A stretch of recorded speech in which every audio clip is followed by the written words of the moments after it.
On August 17th, 2035, we realized it had been 5 years since a huge disaster struck. Since then, all kinds of monsters have been popping up everywhere, ready to hunt down anything that moves, turning humans into easy targets. On a rooftop, a young guy is sitting and hiding. We find out that years later, 40% of humanity is still alive, thanks to some awakened workers.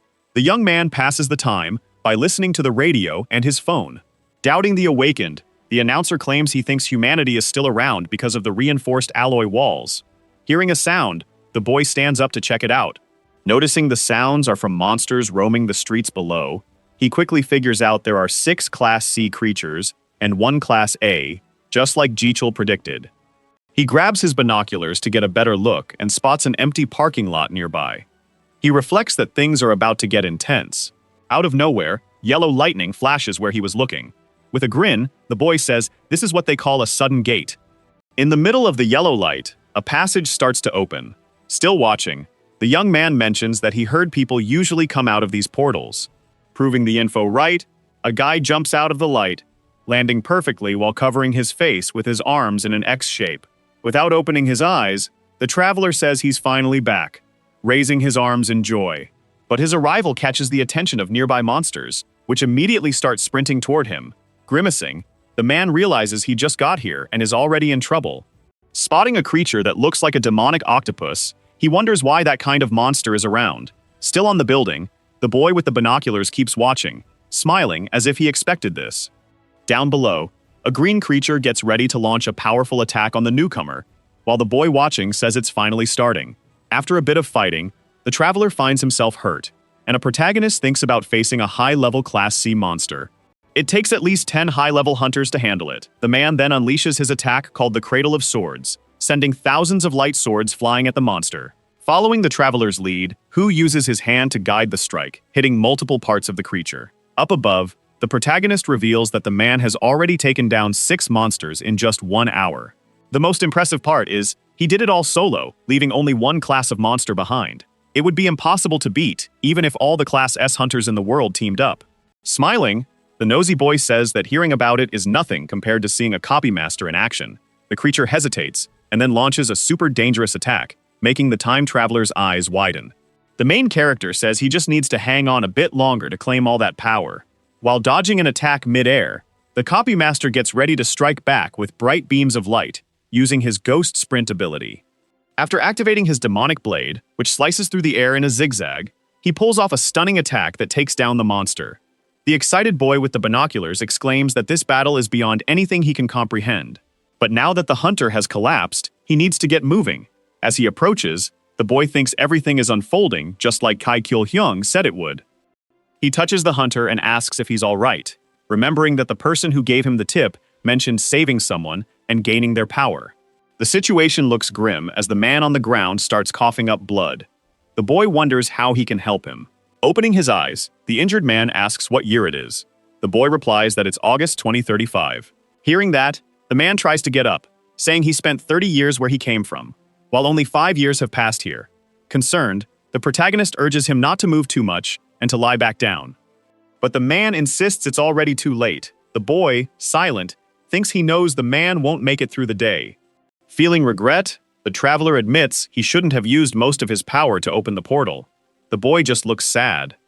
Knowing his end is near, the hunter asks the boy to find his family and take care of them if they're still alive.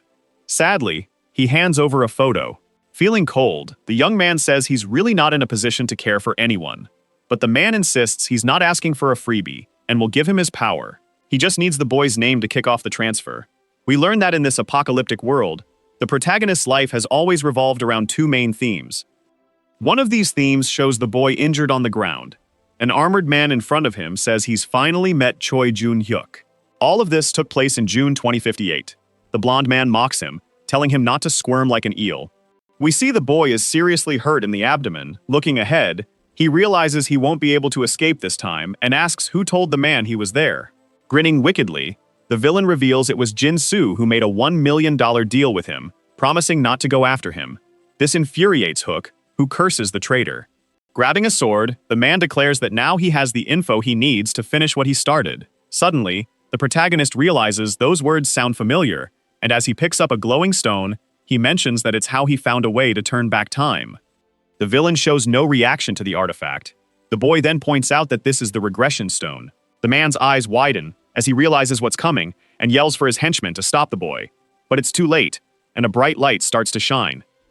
With a smile, our boy says goodbye, stating he'll find Jonathan Curtis in the past. As he travels, all he hopes for is to go back to when his siblings were still alive. Everything goes right, and we find ourselves back in the present, where he's returned 23 years, with the world still on the edge of disaster. He's introducing himself to the traveler, who promised to pass on his power. The two shake hands to kick off the transfer. Hyuk thinks to himself that this time, things will be different. A strong wind picks up, and the system asks the previous power holder if he wants his body to disappear afterward. Considering himself done for, he clicks to confirm, while the protagonist gains all his abilities. As the percentage hits 20%, the man on the ground warns the boy not to let his guard down. Even though the process is happening, if anything goes wrong, it could all be undone. Suddenly, a massive creature appears behind our boy, putting him in a tough spot. Laughing, the hunter remarks that life really is chaotic. Seeing the monster he thought he had defeated, a weakened Park Kang-ho says that in stories, people usually go home and live happily ever after. He warns that he'll soon give up his power, so the boy needs to run away fast. Unfortunately, there's nothing else to do. If life is chaotic, you just have to live with it. His final advice is for Hyuk to adapt and survive as best as he can. Surprising him, the boy grabs a metal bar, saying he's not crazy, just tired of always running. Determined, he confronts the classic creature, but it doesn't attack him. Instead, it turns away and walks off, leaving him puzzled. Relieved, he drops the iron bar and says he thought he was going to die from the stress. The hunter says he's very lucky, but the boy replies it's all thanks to him, if the monster hadn't been badly hurt. Before he could finish, Hyuk notices the man's body fading away, and he gets scared. The man, unfazed, tells him he needs to keep his promise and find his family if he wants to avoid being haunted forever. The transfer wraps up, and a warning pops up, saying the user's body can't handle the system, so it needs to be rebuilt during awakening. The last warning catches the boy off guard, saying the reconstruction might hurt. Chuck suddenly feels a crack in his neck and realizes that despite trying to act tough, it really hurts. His body twists, and he says it feels like all his bones are breaking and his skin is tearing. Dropping the tough act, the boy looks up and starts screaming. The next morning, a guy in a vehicle pulls up, whistling. Out of nowhere, something catches his eye. It's the main character tying boxes onto a pickup truck. Seeing Kai Chil-hyun come over, the boy asks what he's doing there. The man doesn't answer, and instead asks why the boy requested time off and switched shifts. Kuk lies, saying he was about to head home when a monster showed up and trapped him. Shocked, his co-worker asks if he really wanted to risk sleeping there. Avoiding the question, the protagonist tells him to forget about it. He adds that it's way too early for Hyung to be there without the rest of the team. Also lying, the man claims he's been waking up earlier than everyone else. That's why he got there first, but the boy knows he's hiding something. We learn that the man tried and failed to use the copy master power correctly, which got him beaten up by other awakened members so badly that they thought he was dead. His downfall was simple. He foolishly revealed his copying ability during registration, angering those who didn't want their powers copied. After saying goodbye and starting the car, Chuck glances at the passenger seat, where 3 Class B crystals and 4 Class C crystals sit, items he stole from Hyung. He feels guilty since those crystals saved his life, but now he needs to figure out how to use them, since selling them isn't an option. We also find out that after awakening with Kang-ho's power, Hyung couldn't grab any of the unknown crystals, so when he went back the next day to get them, they were all gone. Not protecting the crystals became the man's biggest regret. That's why Hap planned to snatch them up as soon as he could. The boy thinks that if they're just monster cores, he might be able to sell them quietly, but if it's a high-level monster core, he'll draw attention from the association and the government, leading to an investigation. For the protagonist, in the worst-case scenario, he won't get full value and will end up selling the crystals for next to nothing. Looking at his phone, he realizes the only way out is to register quickly as an awakened. Someone picks up and asks why he called. Grinning, the boy tells Solul Min he has cash and wants to grab some beers, promising to cover the drinks if the guy does him a favor. In Seoul's safe zone, Hak chats with a guy inside a building. The man offers him 600 for everything he brought, but the boy asks him to bump up the price a bit. Feeling a bit awkward, the buyer admits those items used to go for 800, but now demands dropped. Unhappy, the boy starts thinking about his next move. As the man explains that the population's decreasing and prices are going up, two kids suddenly show up crying. They hug the protagonist, saying they thought he left them behind. Kek kneels down to get closer to Choi Un-jung, his little sister, and Choi Un-chul, his little brother. He points and asks what they're doing there instead of being in school. The man interrupts, saying the boy shouldn't scold them since they came because they were really worried. Then he reminds the boy to think about what would happen to his siblings if something went wrong. Kak tells the kids to stop crying and come home with him for lunch. His younger siblings light up at the mention of grilled meat. Ko Yun-jan then catches his attention, saying the grandma upstairs wants him to stop by when he gets back because the rent is overdue. Everyone hops in the car and heads to the apartment. Just like he promised, Huck takes care of lunch. At the table are his siblings, the grandma, and her grandson. The elderly lady asks why he brought so much food. With a smile, the protagonist says he stopped by the butcher for meat and thought of her. Concerned, the woman says he should have saved it for his little siblings. Without saying a word, Huck hands her an envelope with the overdue rent. Taking it, the woman says she knows his situation and will only charge him half. Surprised, the boy insists it's not needed, but the old lady's grandson says they should help each other in tough times, so he should just take the offer. His grandma whacks him on the head with a spoon, saying the apartment is hers, so he should stay out of it. Jokingly rubbing his head, the boy says that when she passes, the house will be his. Threatening to hit him again, the old lady says it's because of Chang-su that her stomach's been upset. He doesn't study and just messes around, claiming he is. The boy mentions he's getting ready to learn from real hunters since the area is now for the awakened, and hunters, making college pointless. Annoyed, the lady tells Skook to talk to her grandson since he usually listens to him. Suddenly, the protagonist's phone rings.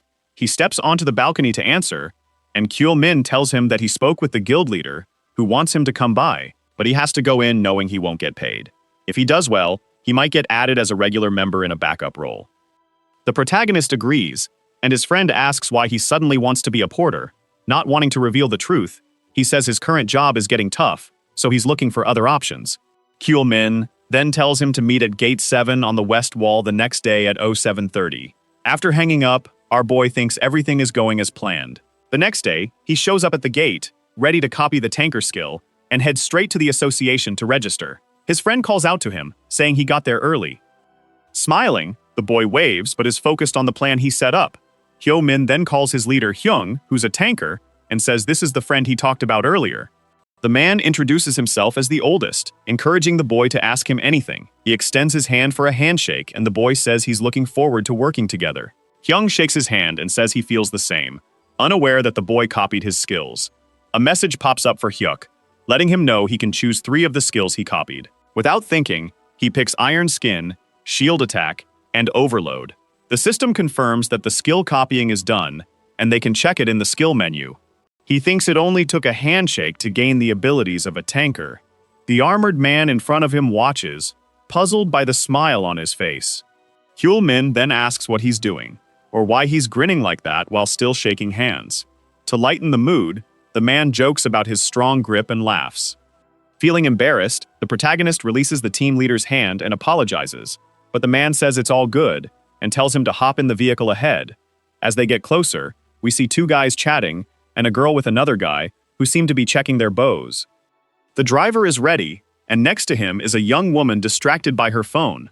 The armored man instructs Jung-hyuk to greet the group members before getting on. But the boy can't stop thinking about how the skills of these people will be useless once he copies the abilities of higher-level awakened ones. Still, he knows he'll need to copy the group members' skills, even if he plans to delete them later. As the trip starts, the truck rolls out with the team. Sitting down, our guy mentions he's copied 13 skills so far, including 3 healing ones. We cut back to the girl from earlier, still glued to her phone. He also shares that he picked up a mapping skill, 2 hunter skills, and 7 negotiator skills, excited that he can use them all at once. We see a bunch of buildings where lizard-like creatures with purple tongues and red eyes are rushing in, seemingly ready to attack. It's Hyung, who, with his shield, questions the creature about where it thinks it's going. Meanwhile, the protagonist is deep in thought about how having skills in different roles could make him really powerful with the right combos. Lee Dan-yuk jumps into the fight, following his leader's orders, and quickly fires his bow, hitting one of the monsters in 3 different spots. The leader then tells Ye-jin to wrap things up fast. Perched on a building, the girl says she gets it. Then she shoots an arrow at lightning speed, hitting the monster right in the eye. The creature collapses, and Hyung praises everyone for their solid work, letting them know only 2 enemies are left. Meanwhile, Jung Hyek, just watching, wonders if he should register just for kicks. He figures it's better to wait until the hunt's over to avoid complicating things. A bit of time passes. As they get closer, the team leader compliments the hunt and praises the protagonist for carrying a ton of byproducts that day. Suddenly, something catches his eye. Another guy approaches with a bag on his back, saying he can't take it anymore. Seol-min then mentions that his friend was pretty famous at school for his fighting skills. The man asks if he means the school for troublemakers. The boy confirms, saying that the protagonist, even without training, outperformed all the athletes. We see Jun-hyuk listening and getting embarrassed when the team leader asks if he was a troublemaker. His friend replies that he only went after those who deserved it and dreamed of being a detective. Wrapping up the chat, the man hands our boy an envelope with his payment for the day. The boy insists he doesn't need it, but Hyung insists he should take it and just say thanks. He mentions that if it weren't for his help, things could have gone differently, leading him to ask if he'd like to keep being a porter. With a smile, our boy says he'll think about it. The man walks off, saying they'll meet again soon. Kyul-min then asks if the protagonist is going to the barbecue later, but he replies that he already has plans for the night. Curious, the young man asks what plans he has, and if it's a date with a girl. Some more time passes, and we see the Seoul Awakened Association building at the special counter for tankers. A woman at the desk looks a bit uneasy about what she just heard. She asks him to repeat what he just said. The boy repeats that he's here to register as an awakened. The girl asks if he's really sure he's an awakened tanker. He confirms that he just awakened that morning. The girl looks at him, clearly skeptical about whether that's even possible. The boy, feeling nervous, asks if he said something wrong. She explains that he's the first person to awaken as a tanker in months, congratulating him. To move forward, she just needs his ID. He quickly hands it over and points to a bench with other people. The girl tells him he can sit and wait. With not much else to do, the boy takes a seat, a look of sadness creeping onto his face. He puts his hand on his head, thinking about how he felt like he was dreaming when he first opened his eyes after coming back. He remembers being locked up and how his siblings visited him before they died in a car crash, making him cry for days and pushing him to become a bad person. But when he went back in time and found them alive, his heart was filled with joy. That's why he thought he was dreaming at first. Once he realized it was real, he vowed never to lose the people he loves again. He's determined to protect everyone with everything he's got. Activating his system, he checks out the reports. He sees that resistance ranges from 6,000 to 15,000, and strength is set at 2,005, which means his starting stats are actually pretty solid for a first awakening. Out of nowhere, a notification pops up, saying core generation is in progress, leaving him puzzled. Not really knowing what it means, he decides to wait and see what happens. Suddenly, someone calls his name. He turns to see the girl who helped him, standing next to a man in a lab coat. With a smile, the girl hands back his ID, saying the identity check is all set. Now he just needs to follow the doctor for the test. The man introduces himself, extending his hand, and saying his name is Lim Ji-hoon. The boy introduces himself too, saying it's nice to meet him. They shake hands, and the man mentions he's prepared everything, so the test can start right away. In the elevator, the boy thinks about how he tried to copy the man's ability, but he's not unawakened. It feels strange to him, since he thought everyone working for the association had abilities.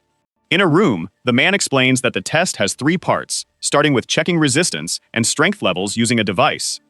Kuk is lying down with wires attached to him, and the doctor warns that the measurement will start soon and take about 10 minutes, so he should relax. For the second stage, the man mentions it will involve using his special ability, specifically a shield attack.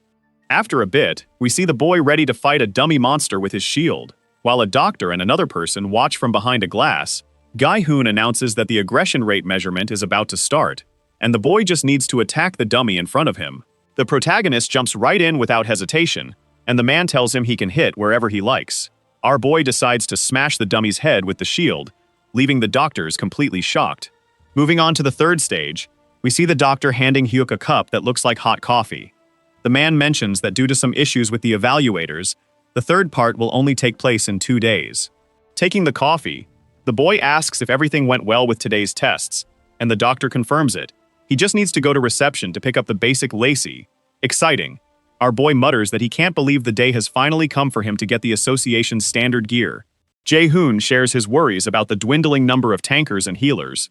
While sipping his drink, the protagonist listens intently. The man explains that most people who are forced to awaken are opting for negotiator or support roles. Plus, awakening stones are tough to find, especially for tankers and healers.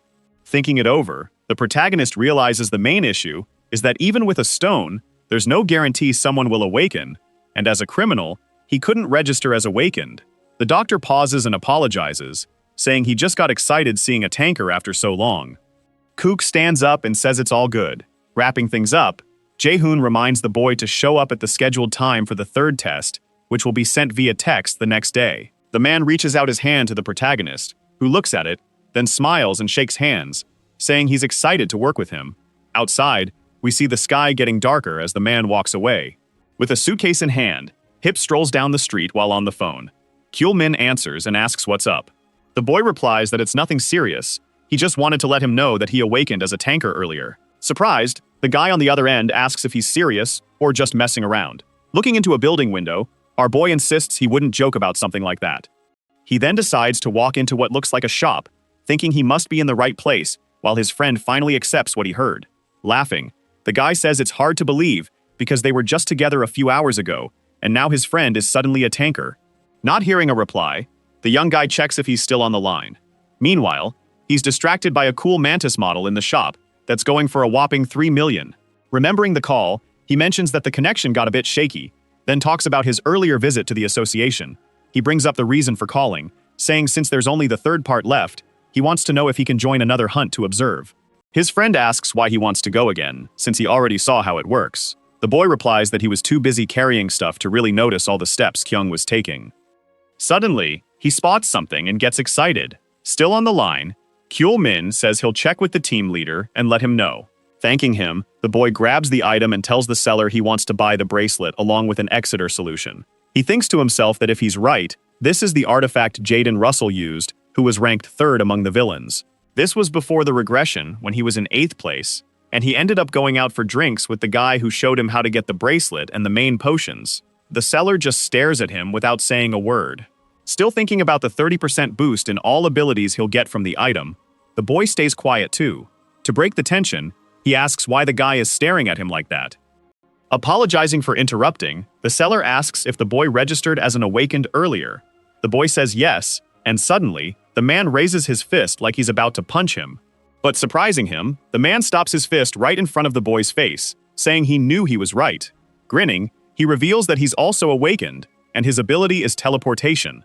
Relieved, the protagonist doesn't react much, thinking about how his heart raced, thinking he was about to get hit. He extends his arm for a fist bump, thinking he should copy that ability too. Another guy shows up and introduces himself as Hwang Mansu, an awakened with spatial manipulation powers. He says it's nice to meet him, and Huck thinks this is yet another ability he'd love to have. The first seller mentions he overheard the boy's phone call and asks if he really is a tanker. The other guy chimes in, saying that having that ability makes him practically a noble among the awakened. The boy then says he didn't expect to find awakened like them here, and asks if this is a side gig. The two men shake their heads, saying working at the shop is actually their main job. The seller with slightly longer hair explains that with so many people awakening with support abilities, it got tough to find work. The other guy adds that to make a living, he decided to open a store selling antiques and supplies for the awakened. He hands over the Exeter solution the boy asked for, and says both items will set him back 300,000 karo. Huck smiles, thinking he now has all the materials he needs. He has the bracelet, the solution, the rank crystals at home, and his strawberry juice that connects him to everything. Back home, he checks out the bracelet, now glowing purple, and realizes he did it. As he puts the bracelet on, he reveals its name is Twilight. Suddenly, a message pops up saying that the 38th artifact out of the 101 made by the original Master System is now active, and the bracelet is registered as a combined artifact in the system. We find out that since the accessory was registered by a user of the original system, it's fully unlocked. A bit puzzled, Huck wonders what the deal is with the 101 artifacts. His phone rings, pulling him out of his thoughts. He looks at it and jokes that it scared him. On the other end is Chul-min, who mentions he told Hyun about him. But Hyun said he can't believe he awakened as a tanker, until he sees it for himself. The boy laughs, saying he thought he was turned down. His friend chuckles too, telling him to chill. Out of nowhere, the spatial manipulation ability he copied kicks in, and a portal opens. Feeling a bit scared, he starts to reach his arm through while Chul-min reminds him not to be late tomorrow.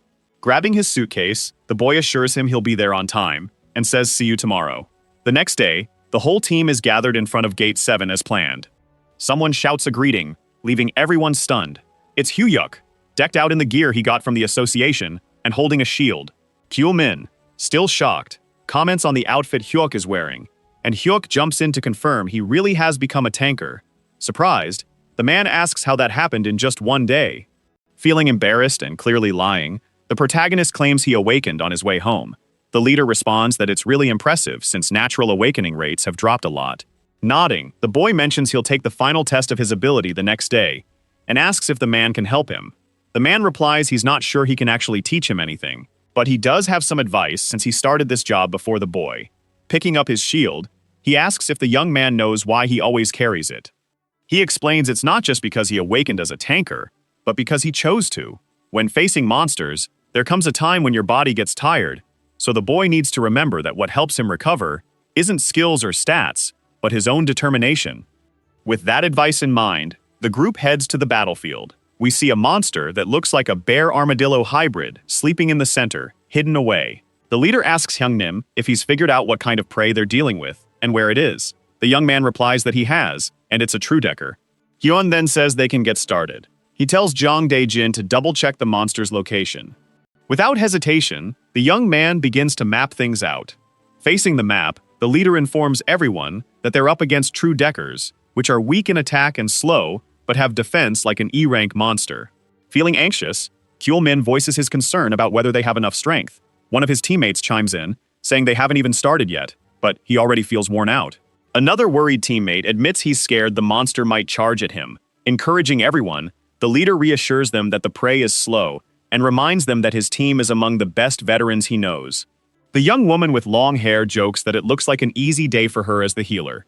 Hyun then checks with Ju-kyo to see if all the traps are set, and the young man confirms they are.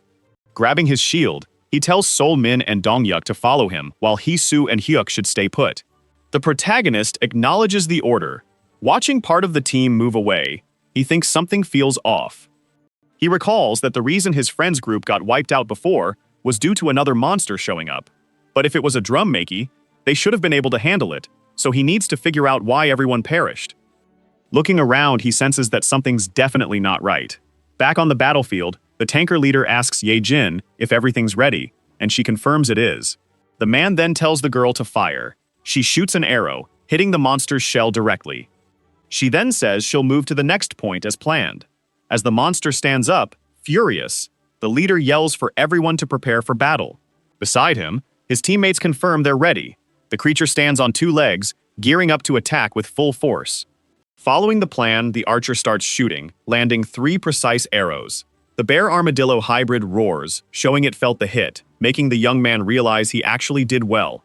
Kyung praises him and tells him to keep his distance, but the young man insists he's going in, worrying Kyung since that wasn't the plan. Face to face with the monster, he declares he doesn't just want to poke at its back, he wants to finish it and go home. His arrows hit the true decker's armpit, making it even angrier. The leader then tells the boy to stop being foolish and listen up. The boy laughs, saying the creature is so slow it can't even touch him. He didn't realize he was talking too much until the monster smacked him hard against a wall. Worried, Chul-min yells for his friend, deciding he's going in too because he's mad. He jumps and aims his sword at the monster, striking its shell and sending sparks flying. Unfortunately, the hit wasn't enough to take it down, and now the monster is focused on him. He screams, lamenting that the creature's shell is too tough, and his sword barely made a mark. Turning around, the true decker shifts its attention back to the boy who got thrown. Just as he's about to be finished off, the boy tries to block the creature's claws, but Kyung jumps in to save him, attacking with his shield.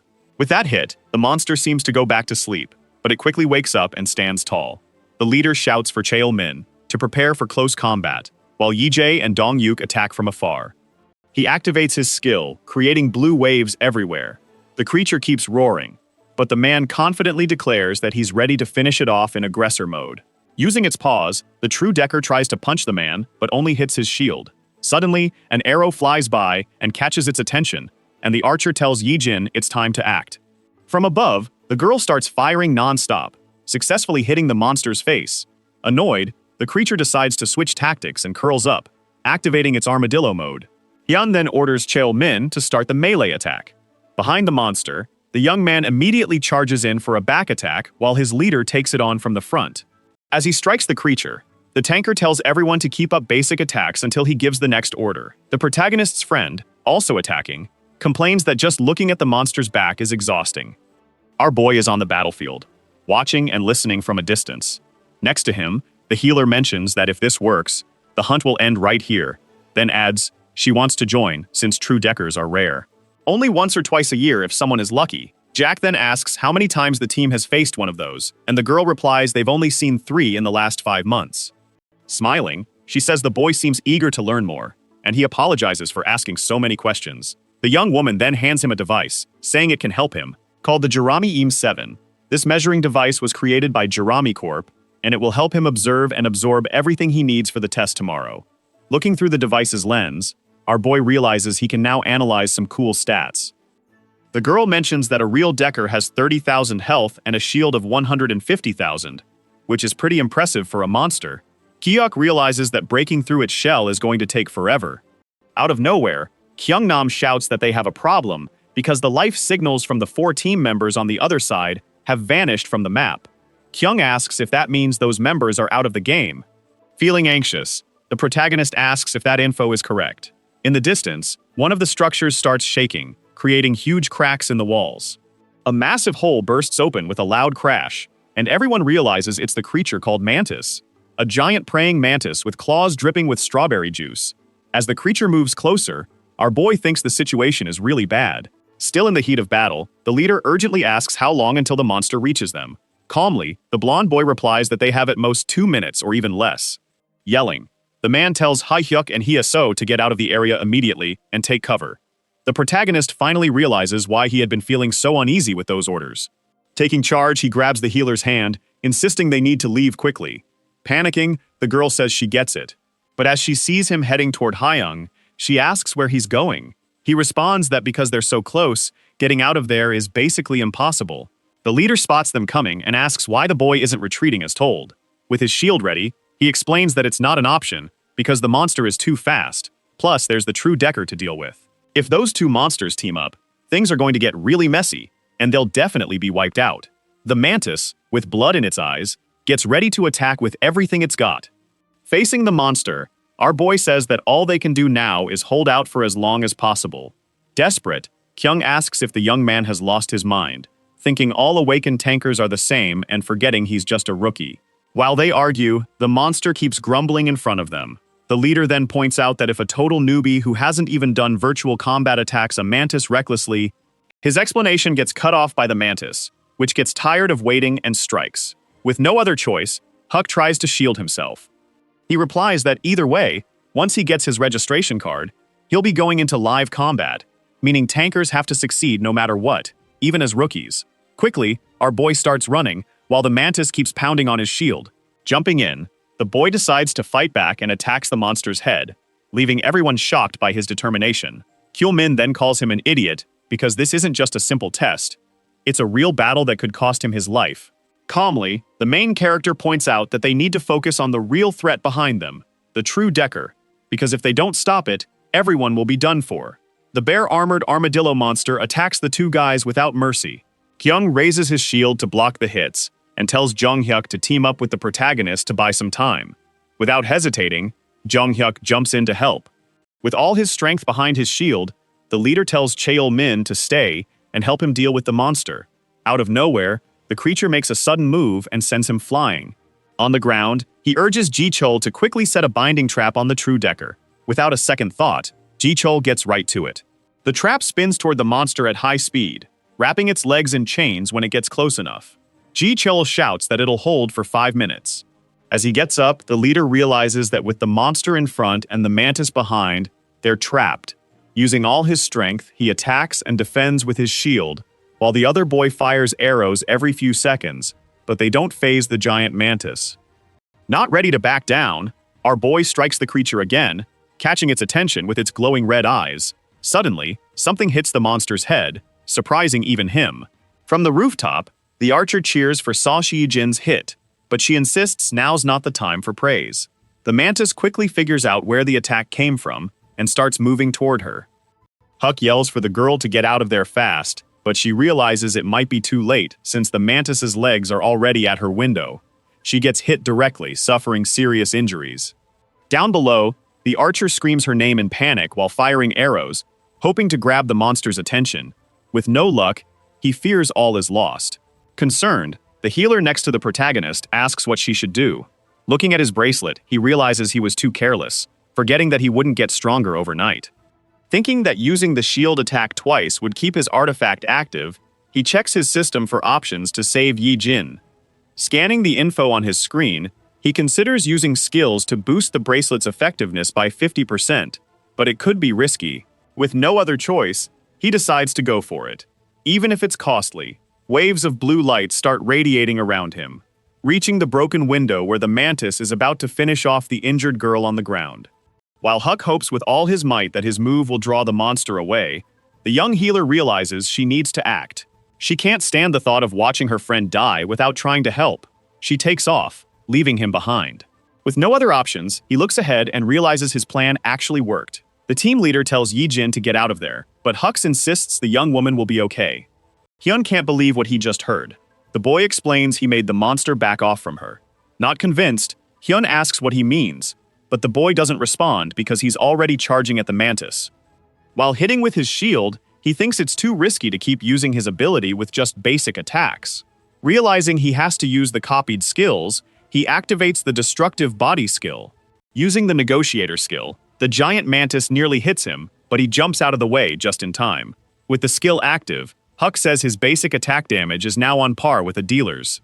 Suddenly, a feeling washes over him. He smiles, recalling he's felt this before the regression, as if all his cells have come alive like when he was a villain, which helped him rank 8th among them.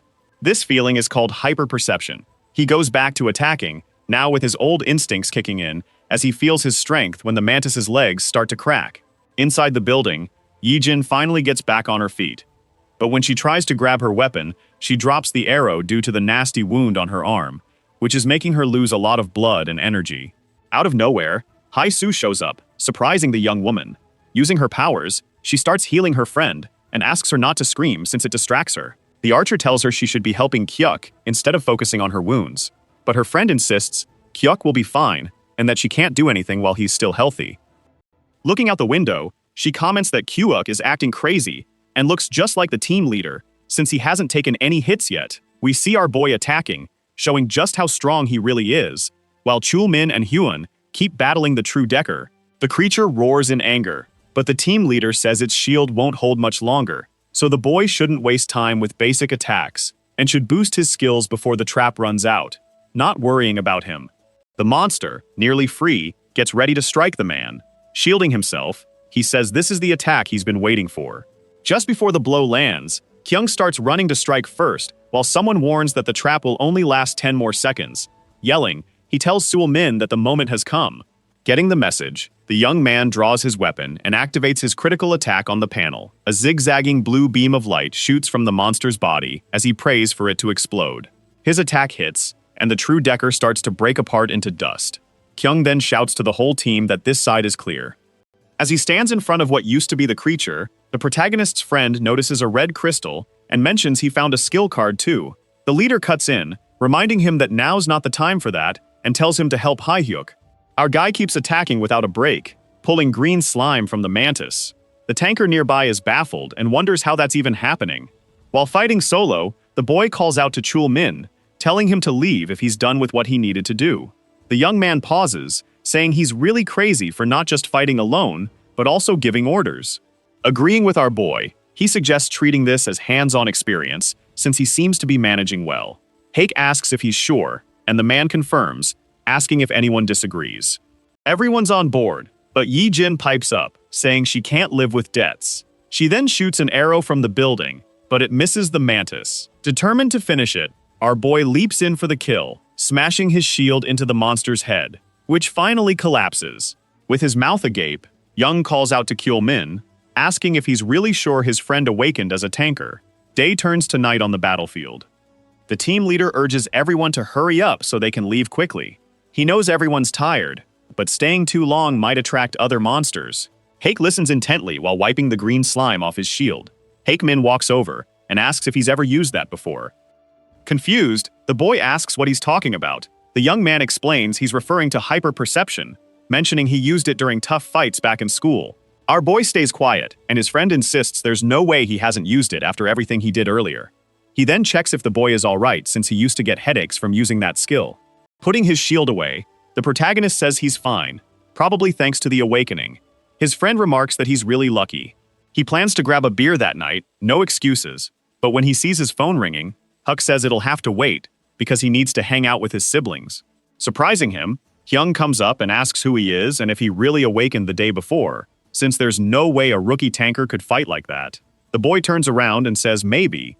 Worried, Chae Yol-min tries to stop him from saying anything dumb, but the boy just says that since things were so intense, maybe he got a rush of adrenaline that made him super strong. Thinking it's a lie, the man asks if the boy really expects him to believe that. Our boy then chooses to stay quiet. The leader turns to the team and says he has something important to share. He mentions that Cut took down a mantis all by himself that day, but he's not officially registered yet. So even though it was an emergency, if anyone finds out, the whole team could be in trouble. That's why everyone needs to keep quiet and not spill the beans about what happened. The archer looks relieved at Hyung's words. Laughing, the other two guys say they're not dumb and will keep this secret forever. Surprised, our boy calls out to one of them, but he just thanks him, leaving him even more puzzled, explaining that the leader said if it weren't for him, they'd all be dead, and that's why. He'll include him in the profit split as a tanker, of course. The boy's jaw drops as he asks if that means the others will get less than they thought. Hai-Soo steps in and agrees, but she knows no one would complain. With a smile, she adds that if anyone does, the boy should let her know, because she'll quickly stop healing anyone who disagrees. Our boy's phone rings again, and he says he needs to take it. Curiously, the girl asks if it's his girlfriend. Grinning, the boy shakes his head and says it's just his siblings. But we find out he's not being honest because the call is from the association. This leaves him curious, since he has no clue why they want to reach him. We cut to the association building. Inside a room, the boy asks why his test got moved up. Jae-hoon replies, it's because the hunters sent to Thailand are coming back tonight. Not getting it? The boy asks what that has to do with him. The man explains that a C-rank monster showed up in Bangkok a week ago, prompting hunters from other areas to be sent. But Korea ended up scoring higher than Japan in that mission. So naturally, the association is focusing on that. Hyuk realizes they just want to rush him through, stating out loud that he's ready to start, while the man apologizes for the schedule change. Jae-hoon explains the test will be a simulated battle in a virtual combat room. Suddenly, a monster starts appearing in front of the boy, and he notices it looks like the one from the simulation room before the regression. The doctor interrupts his thoughts, warning that the monster he's facing is a Zero's F rank, and the test will last an hour. So the longer he lasts, the more points he'll rack up. Looking back, the man asks the others if everything's set. In the room with him are Hyung, a guy in glasses, and a woman with long hair. These three will be the judges for the test. The tanker nods, confirming everyone's ready to kick off the test. Jae-hoon then tells the protagonist that the test has officially begun. The monster charges at the boy while he remembers the info about the high-ranking hunters coming to the association. He raises his shield and decides to strike, making the monster back off.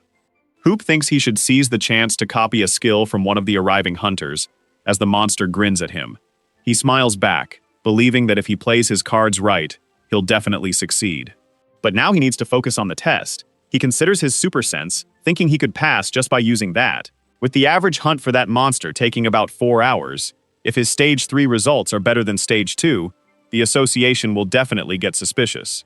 So, he decides to play it safe, filling the time without overdoing it, or slacking off to avoid drawing attention.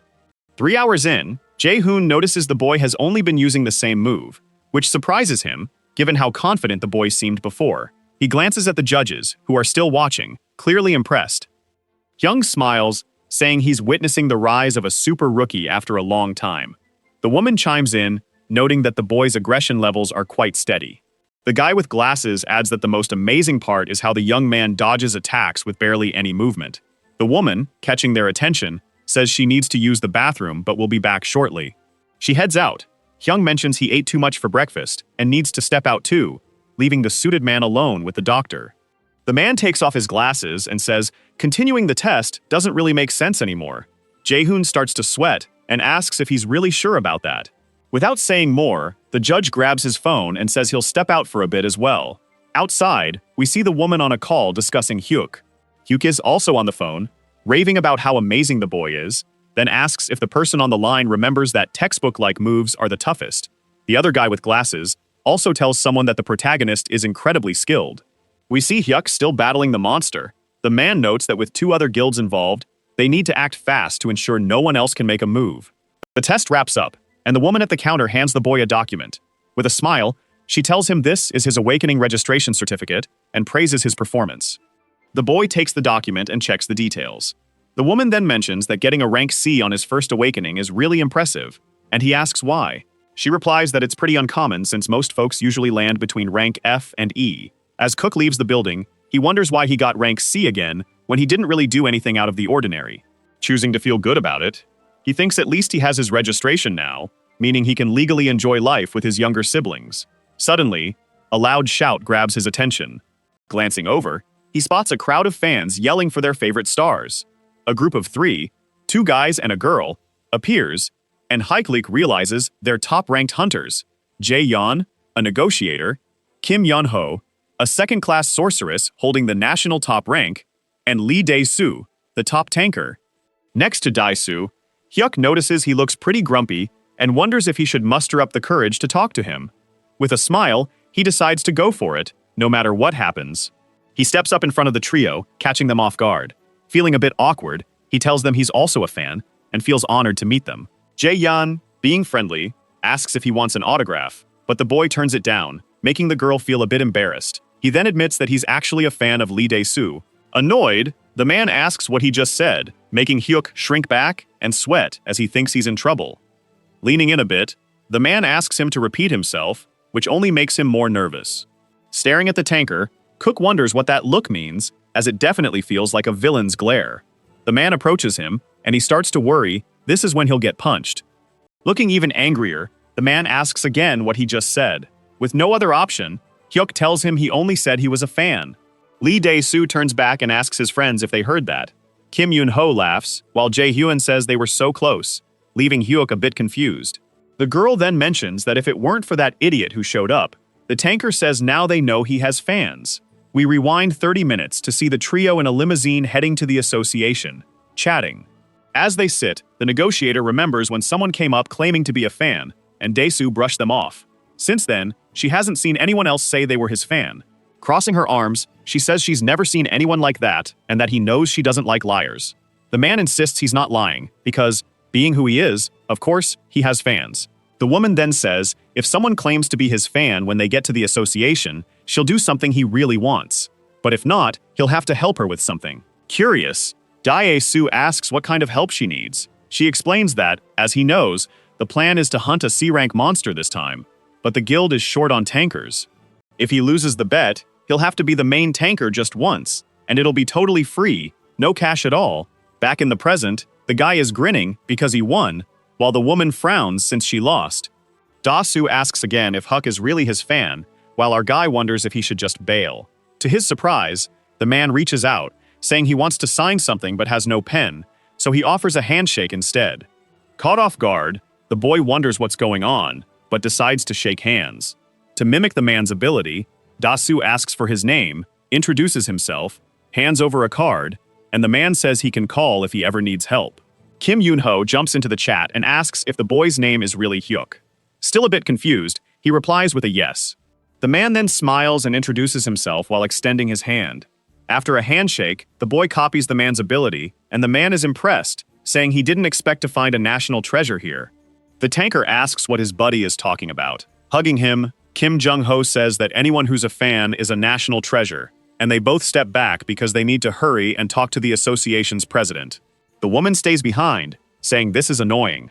Hak walks up, saying he's also her fan and would love a handshake, which he'd treasure for life. But Jae-sun just turns away and walks off, totally ignoring him. The boy thinks her attitude is odd since she even offered an autograph earlier. Not able to get the last ability, he decides to leave since he got more than he expected. Meanwhile, in New York at the American Awakened Association, one guy asks another what they're looking at on the screen. They're both watching Huck's test, which after 3 hours has only used 3% of his life force. Curious, the bald guy asks where the boy is from, and the blonde guy says he's from Korea. His partner, intrigued, wonders if it could be a fake video, but the blonde guy shakes his head, saying they don't even know they're being watched. He picks up the phone, but his friend tells him to hold on, saying it's too soon to tell the higher-ups.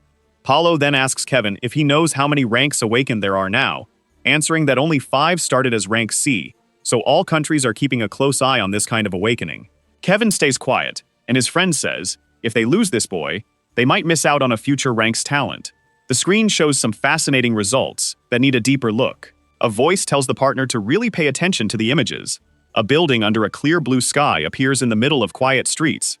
Calmly, a man walks through the portal at the top of the building. He approaches a door and reaches for the doorknob. As he heads down the stairs, he thinks about how his defense and resistance skills have improved. The system says that universal skills boost defense and really cut down damage. Not long after, we see some ancient ruins under a clear, calm sky.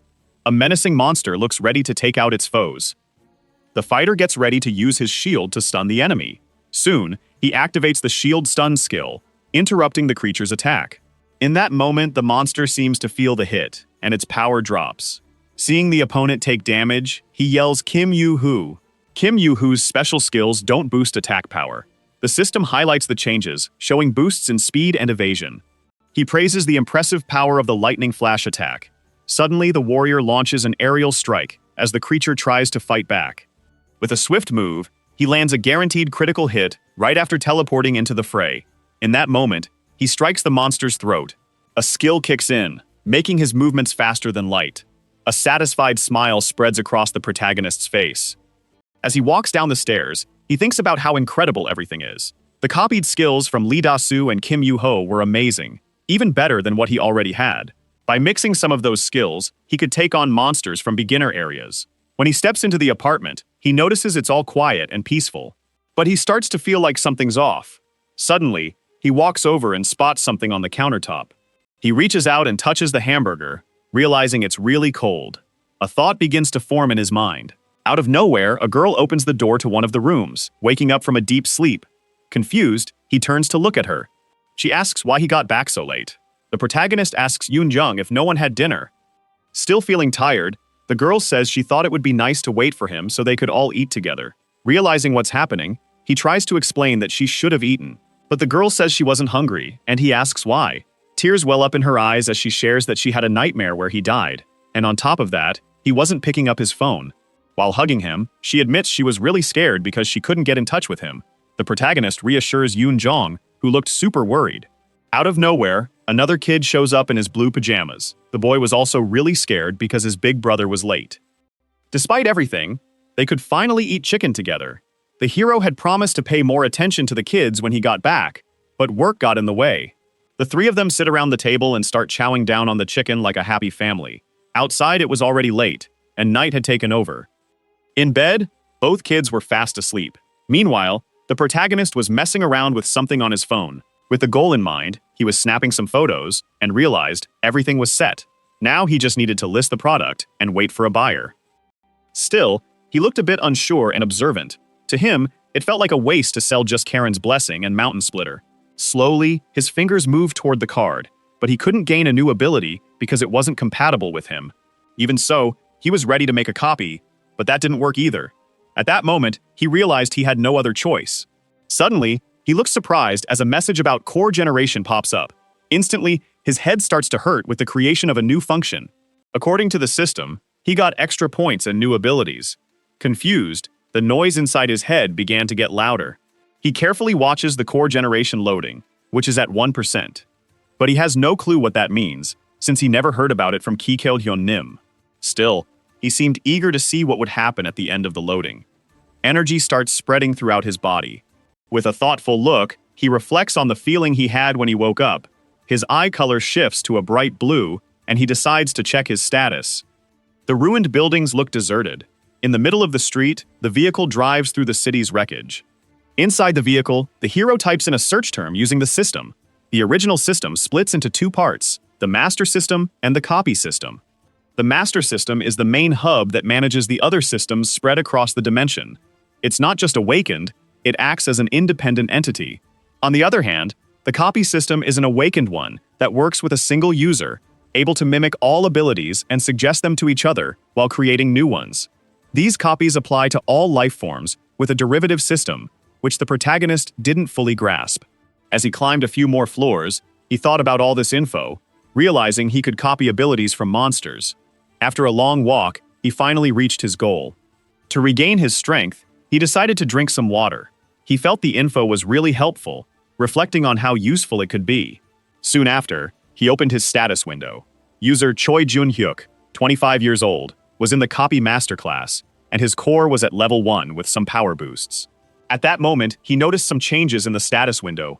The screen showed his abilities, extra points, and attributes, and he also saw a new status had been created. With a smile, Choi Jun-hyuk saw the All-Stars plus 100 option activate from the Twilight Bracelet, enhancing his stats. He was excited about the boost and eager to check the core. The recharge point likely indicated how much could be charged. He pondered that the power usage might mean more than 20,000 could be utilized. If he added the bracelet options, he could produce everything super efficiently, but he realized the most interesting part was that the stats were still at level 1. He hoped that as his level increased, so would his stats. Suddenly, he heard a strange noise coming from below the building. His feet quickly moved to the edge of the building. At that moment, he noticed something odd and tried to get attention. Roaming the streets of the ruined city was a powerful monster. Without wasting time, he opened the city map to check out every corner. As expected, there was no one around, making it the perfect spot for the test. Meanwhile, the creature looked visibly displeased. Choi Jung-hyuk dashed to the parking lot for a closer look. His enemy seemed blind, but was clearly a force to be reckoned with. The boy stood still, waiting for the perfect moment to strike. His eyes shifted colors as he activated his power weapon. The system let him pick his weapon, whether it be a spear, sword, or dagger. The creature was losing its cool and started to scream. The monster moved closer to the protagonist. Summoning the longbow would be the best move to take on this formidable foe. Out of nowhere, the weapon began to form in his hands. In that moment, he started to grasp why Park Gang-ho was so powerful. But he had no time to think, as his opponent charged at him. Choi Jun-hee readied his bow and got into an attack stance. He shot an arrow straight at the monster's face, hitting it perfectly. Using his weapon, he unleashed rapid, critical shots. With determination in his eyes, he realized he had maximized not just the core, but everything else too. Meanwhile, his foe was under attack and couldn't help but scream in desperation. Soon after, the creature started to lose its balance. But Choi Jun-hyuk was eager to keep fighting, so he charged at his opponent. He leaped and asked the system to switch to the longsword. With a grin, he felt super confident, believing he had inherited all of Park Gang-wo's abilities. As he got closer to the creature, he tightened his grip on the sword. Ultimately, he aimed to be as strong as his hero. With one powerful swing, he aimed for the monstrous creature's body. Shards flew through the dark night as the monster collapsed. The protagonist felt pretty satisfied after defeating his enemy. Glancing at his phone, he realized an hour and 20 minutes had passed. However, he thought it was getting late, and considering all the other demons around, it would take another 30 minutes. Suddenly, he noticed his phone ringing. Checking the screen, he saw it was the Agreements Association. Confused, he wondered if he should pick up given the late hour. He's really curious about who's calling. On the other end, a woman introduces herself as Kim Joo-hee from the reception team. Without getting into details, she asks if the boy is awake. Kim Joo-hee mentions she got a surprise call from the secretary's office. When he hears that the association's president wants to meet with him, Jung-hyuk spots the monster. Staying focused on the call, he tries to get more info about the meeting. Before setting a time, he needs to know when the president will arrive. The receptionist tells him the schedule is the same as usual, at 7 a.m. The clock shows 06:20 a.m., but he'll be at the spot by 7 a.m. Meanwhile, the monster keeps getting closer, not dragging it out. Jun-hyuk is confident he can get there in 30 minutes. After hanging up, he shifts all his focus to a new threat. The creature is closing in fast with heavy footsteps. He readies his shield and activates the stun charge. The monster's attack gets interrupted right away. With his eyes glowing again, he charges in with a lightning strike. Suddenly, he zips around and gets behind his enemy. As soon as he touches its skin, he gets the chance to copy the ability of the lowest-ranked soldier from the Vargos race. He doesn't waste time and lets the system take over. He jumps and lands back on the ground. Soon after, the skill copy is fully complete. Using the power of his voice, the warrior calls to open the subspace. A bright, colorful energy, likely from a C-grade crystal, appears, signaling something important was found. With the crystal in hand, he can absorb it to boost the core's level. At that moment, the absorption of the C-grade crystal begins. The energy starts spreading through the protagonist's body. In his mind, he's focused on raising the core level to save time. Completely transformed, Choi Jung-hyuk wonders what kind of fight lies ahead. Meanwhile, the sun's rays light up the landscape. Soon after, the protagonist steps through a portal, landing back in an urban area. Checking his phone, he thinks that with this growth rate, he can really cut down the time until his second awakening. It's 6:55 a.m., and the young man's stomach starts to rumble. Feeling hungry, he realizes the sensation spreading through him. Before long, he finds himself in an elevator with a woman. He opens the system to check out the new skill he copied. With a curious yet puzzled look, he struggles to grasp the recognition from the lowest-ranking soldier. The explanation reveals that the recognition comes from the lowest-ranking soldiers of the Vargos race, who won't attack him. As he exits the elevator, he continues to think about how that prevents attacks. Following the secretary, he thinks this skill would be great for when he's on his own. The woman halts and opens a heavy door. With a warm smile, she invites him into the room. The gray-haired man in the suit looks really happy to see Choi Jung-hyuk. Feeling a bit shy, the boy walks into the room calmly. The chief gestures for him to sit down and get comfortable. Smiling, he asks if he can speak casually with the protagonist. Not seeing any issue, the boy quickly agrees, noticing the man's relaxed vibe. First, he expresses his admiration for the boy's punctuality.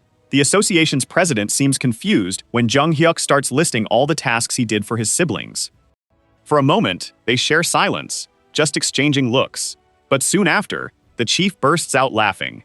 Despite everything, he thinks the boy's words aren't just a joke. Switching topics, he decides to get right to the main point.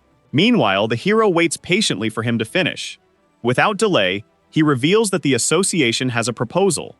The president wants the young man to turn down any recruitment offers from foreign guilds and stay in Korea. The warrior, deep in thought, remains silent and assesses the situation. To the gray-haired man's surprise, he says he's never received an offer from a foreign guild. Their research showed that major guilds from the United States were interested in recruiting Jung-hyuk. This news catches the boy off guard.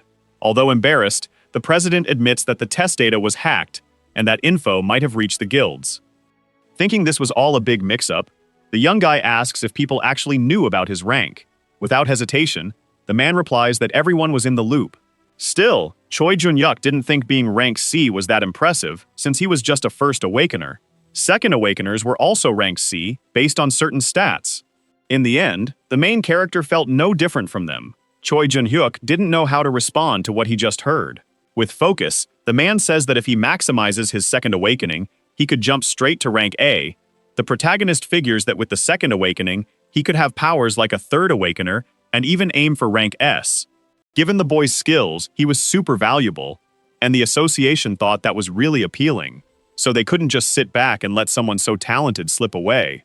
As he takes a notebook from the secretary, he mentions he has 3 conditions ready. First, he wants an initial support fund of 1 million all million. Second, he wants total tax exemption for his group. Lastly, he expects to get 2 parts of an A-rank equipment set at no cost. Handing him a pen, the president says the contract will last until the second awakening. Now Choi Jong-il had just one job: accept the terms and sign the contract. But the protagonist looked skeptical, reminding them he was just rank C. Even after hearing the offer, he said he wasn't convinced. All that support just to keep him from moving to another city felt off, so he asked if there were any other conditions. Suddenly, the president stood up, realizing the boy was quite perceptive. The association's rule was that he couldn't naturalize in another country while under contract. Leaning on the table, he explained that the young man couldn't join a guild and should check with them to join expeditions. Plus, if the association needed the boy for a raid, he had to prioritize that no matter what. In other words, nothing could come between Choi Jong-hyuk and the association. In the end, there was no guilt from the warrior's own choices. These were the final terms, but he wouldn't have much time to think about the offer. The president said the offer would vanish the moment he reached out to other guilds. However, The protagonist seemed to fully grasp the situation and signed the contract. Confused, the man in the suit gave him some time to think, but the young man was set on his goals and already knew what he wanted. The two shake hands with determination, finalizing the deal. Outside, the city buzzes with people everywhere. In a restaurant, a girl checks out the menu with a staff member. Suddenly, a child gets excited, realizing they're in a huge shopping mall. Koijang Gyokan brought his siblings out for some family fun. The boy eagerly asks if he can check out some t-shirts. Young Jang looks a bit worried with all the noise from her brother, but the hero is enjoying himself. They're both thrilled to learn they can pick a few things to buy. With a smile, the hero tells his siblings they can choose 10 items they like best. Joy spreads across the kids' faces as they celebrate together. Things were unfolding in a surprising way, but he knew he had to wait until the protection period was over. Koo Hyun-hyuk felt anxious about possible issues on this journey. Out of nowhere, Yeonjong shows her brother a stunning blue dress. Yoon-chol instantly likes it and insists his sister should get it. An employee comes over and tells the kids not to touch the displayed clothes like that. Meanwhile, Jun-hyuk thinks about his to-do list, connecting it to past events. At that moment, he reassures the employee not to worry, since he'll be buying the clothes. Regardless, he had no plans to leave Korea before finishing that list. Suddenly, a warning for shoppers announces that an unexpected gate has opened inside the mall. The message repeats, clarifying the situation for everyone. They also urge everyone to stay calm and follow the staff's directions. In the crowd, a woman reports that hunters from Taebak would be arriving soon. Everyone is supposed to stay inside the mall, but customers are eager to leave as fast as they can. Outside, things are even more dangerous, and it's best to follow the woman for a safe exit. Suddenly, chaos erupts as people start running in panic. Koi Jong-hyuk watches the situation unfold, sensing the tense atmosphere. As a hunter, he wants to see what's going on, but asks the employee to look after his siblings. Ben Zhang appears very worried about his safety, warning that it's extremely dangerous out there. From his memories, the young man recalls 5 D-rank monsters near the store. That day, a building collapsed, allowing the monsters to follow the refugees into the large shopping mall. His hands start shaking with anger over everything happening right now. He crouches down and tells Yoonjeon to look after her brother, Yoon-shul. Knowing the Taebaek Guild would only show up after the chaos, he decides to confront the monsters himself. In the end, he'd have to face it all alone, anxiously waiting for backup. The monsters' arrival fills the streets with despair. An officer calmly tries to direct people to take cover inside the mall. Tension rises as people start fighting to get ahead. Meanwhile, the monsters begin to spread throughout the city. There were 5 of them, ready to wreck everything in their way. Hearing the screams, the creatures start looking around. People keep fleeing in fear, shoving each other aside. Koo Jung-hyuk stands in the crowd, letting everyone rush past him. At that moment, despair washes over his face as he realizes he's all alone. The giants are coming for him, and he's unsure how to defend himself. With a tense look, he decides to open the subspace. A portal appears beside him, giving him a choice of abilities. A terrifying aura fills the air, showing the creature's rage. The young man knows he can't let any of them get past. He has to protect his brother no matter what. His shield is ready to take down each enemy. With his swift movement activated, he tricks the opponent with fast moves. His strike hits the opponent's leg with incredible force. Feeling the attack, the creature lets out a loud scream of pain. Using his speed, he darts around the area, confusing his foes. Suddenly, he stops and takes in the scene. The monsters follow his movements and twist their bodies. Jun-hyuk taunts his opponents, challenging them to fight. The 5 seem annoyed by the boy's boldness. Without wasting any time, they charge at their small target. Vehicles are piled up in the street amidst the city traffic. A guy is getting more and more frustrated as he realizes his car isn't going anywhere. The road's blocked with cars trying to get out, and even the cops can't sort it out. Feeling annoyed, he thinks this is the worst time to be stuck in traffic.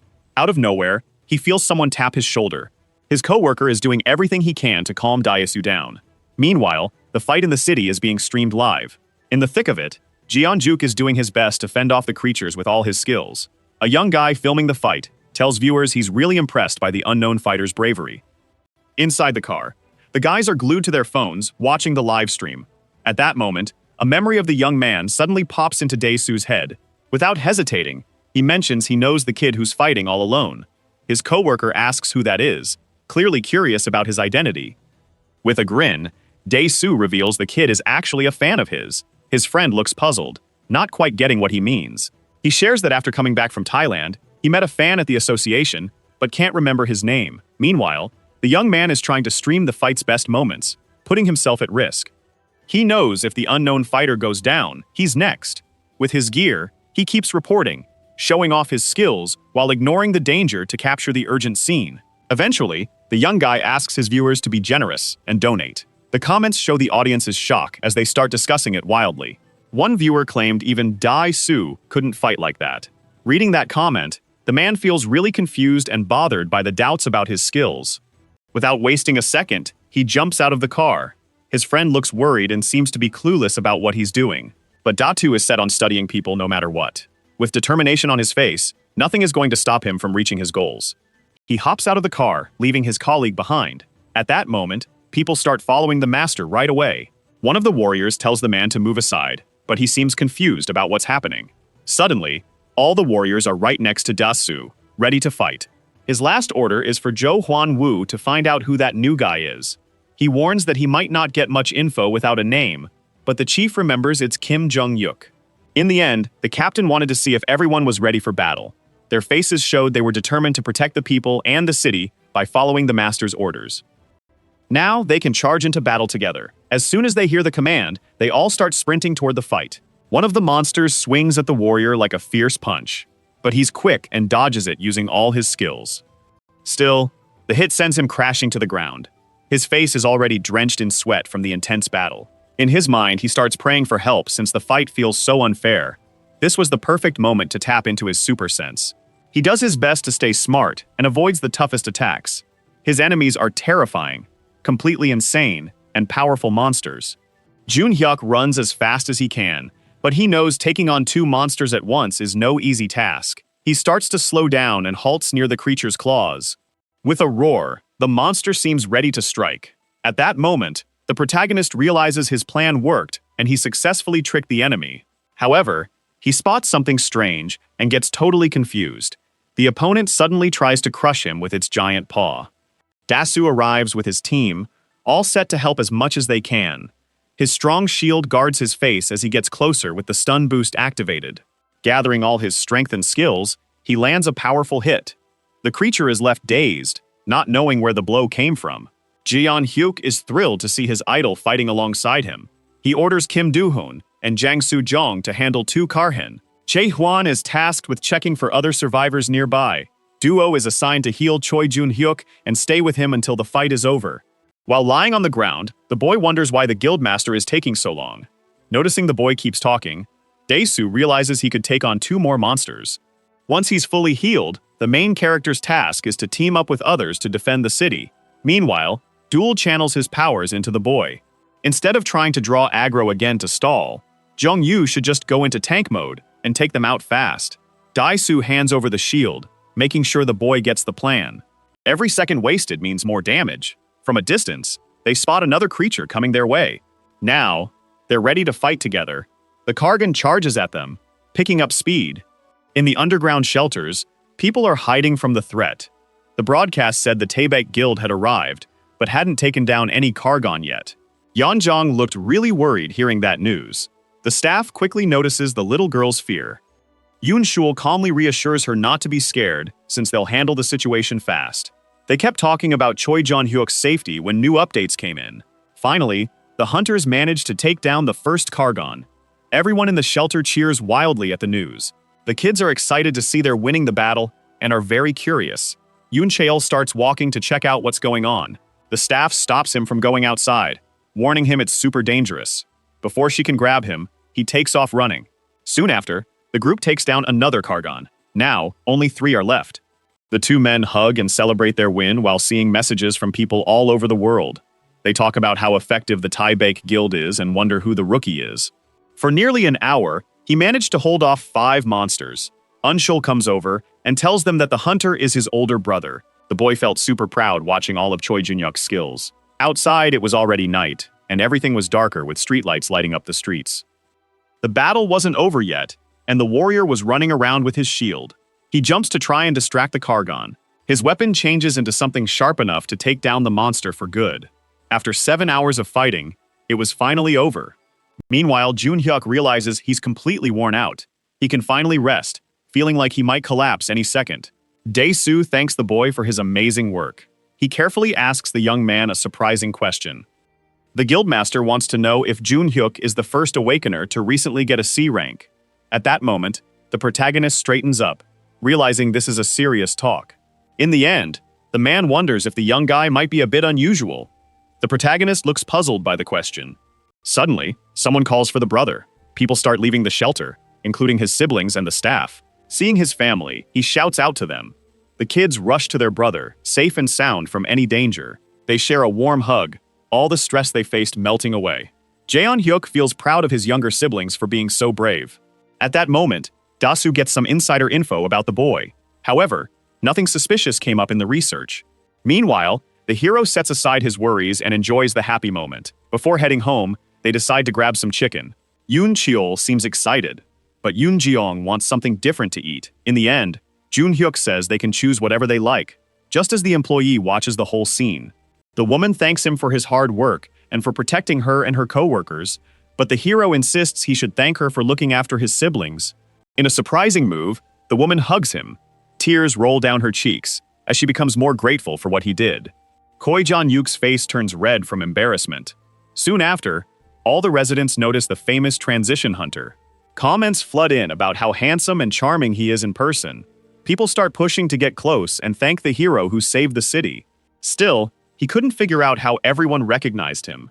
The cloudy sky hinted at a calm day ahead. In the office, the TV showed the main news from Seoul, highlighting the 5 S-rank monsters. The report featured the team that protected the city and mentioned Choi Jong-yuk.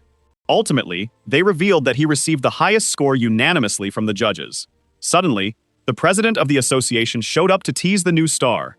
However, the warrior wasn't a fan of that joke and asked not to be made fun of. The man was curious if the young guy was busy handling his newfound fame from the gate incident.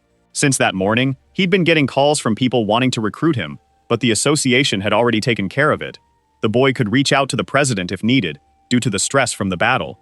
Switching topics, the man told him that the government and various authorities were calling the young man irregular. Apparently, they had something that went against the usual ranking rules. However, they were seen as a type of mutant, not stronger than an S rank. Koi Junyev asked if he needed to register. The best move would be to register in the United States to get government support. Many had applied as irregulars, but only 3 had officially registered. Plus, the whole process wouldn't be straightforward, and with 2 siblings to look after, leaving Korea was a tough choice. Now, they could discuss the contract with the association to boost support for Choi Jong-yuk. Since the last contract was made with him as a rookie, the association wanted to offer terms fit for an irregular. Confused, the warrior asked them to wait for confirmation of his irregular status, but that wasn't needed. First, the support funds would jump to 5 billion, keeping the same tax break. The number of A-rank equipment rentals would go up to 5, plus they'd provide a top-notch hunting vehicle. However, the conditions stayed the same, with no additional worries. Koi Jan-yuk seemed puzzled by the whole shady situation. Still, the president tried to figure out why the boy looked so suspicious. At that moment, he asked about the hunting vehicle. He wanted to know if it could be set up for the same day. On the highway, a white vehicle started speeding up. A voice announced that it was Dae-soo, the tanker from the Taebaek Guild. Driving his new car, Jun-yuk called out to the master. The guide told him that the kid could reach out if he ever needed help. But really, he just wanted to meet up with him if he could. They opened the subspace and set up the meeting right then. The portal appeared, and the main character reached into the powerful energy, knowing it would take Stygonia about 10 minutes to show up.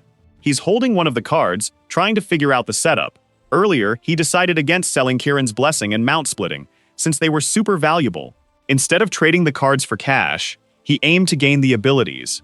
But the deal fell through because they weren't compatible. With the gate incident, all the focus shifted from Dae-soo to Choi Jong-hyuk. That's why he had a little gift ready for the guy who saved his life. It was a mount-splitting tanker skill card. Dae-soo was stunned when he heard about it, since there were only 9 like it in the whole world. But the user had to be super careful with the card to avoid damage. The protagonist seemed hopeful about offering his friend this valuable gear for a fair price.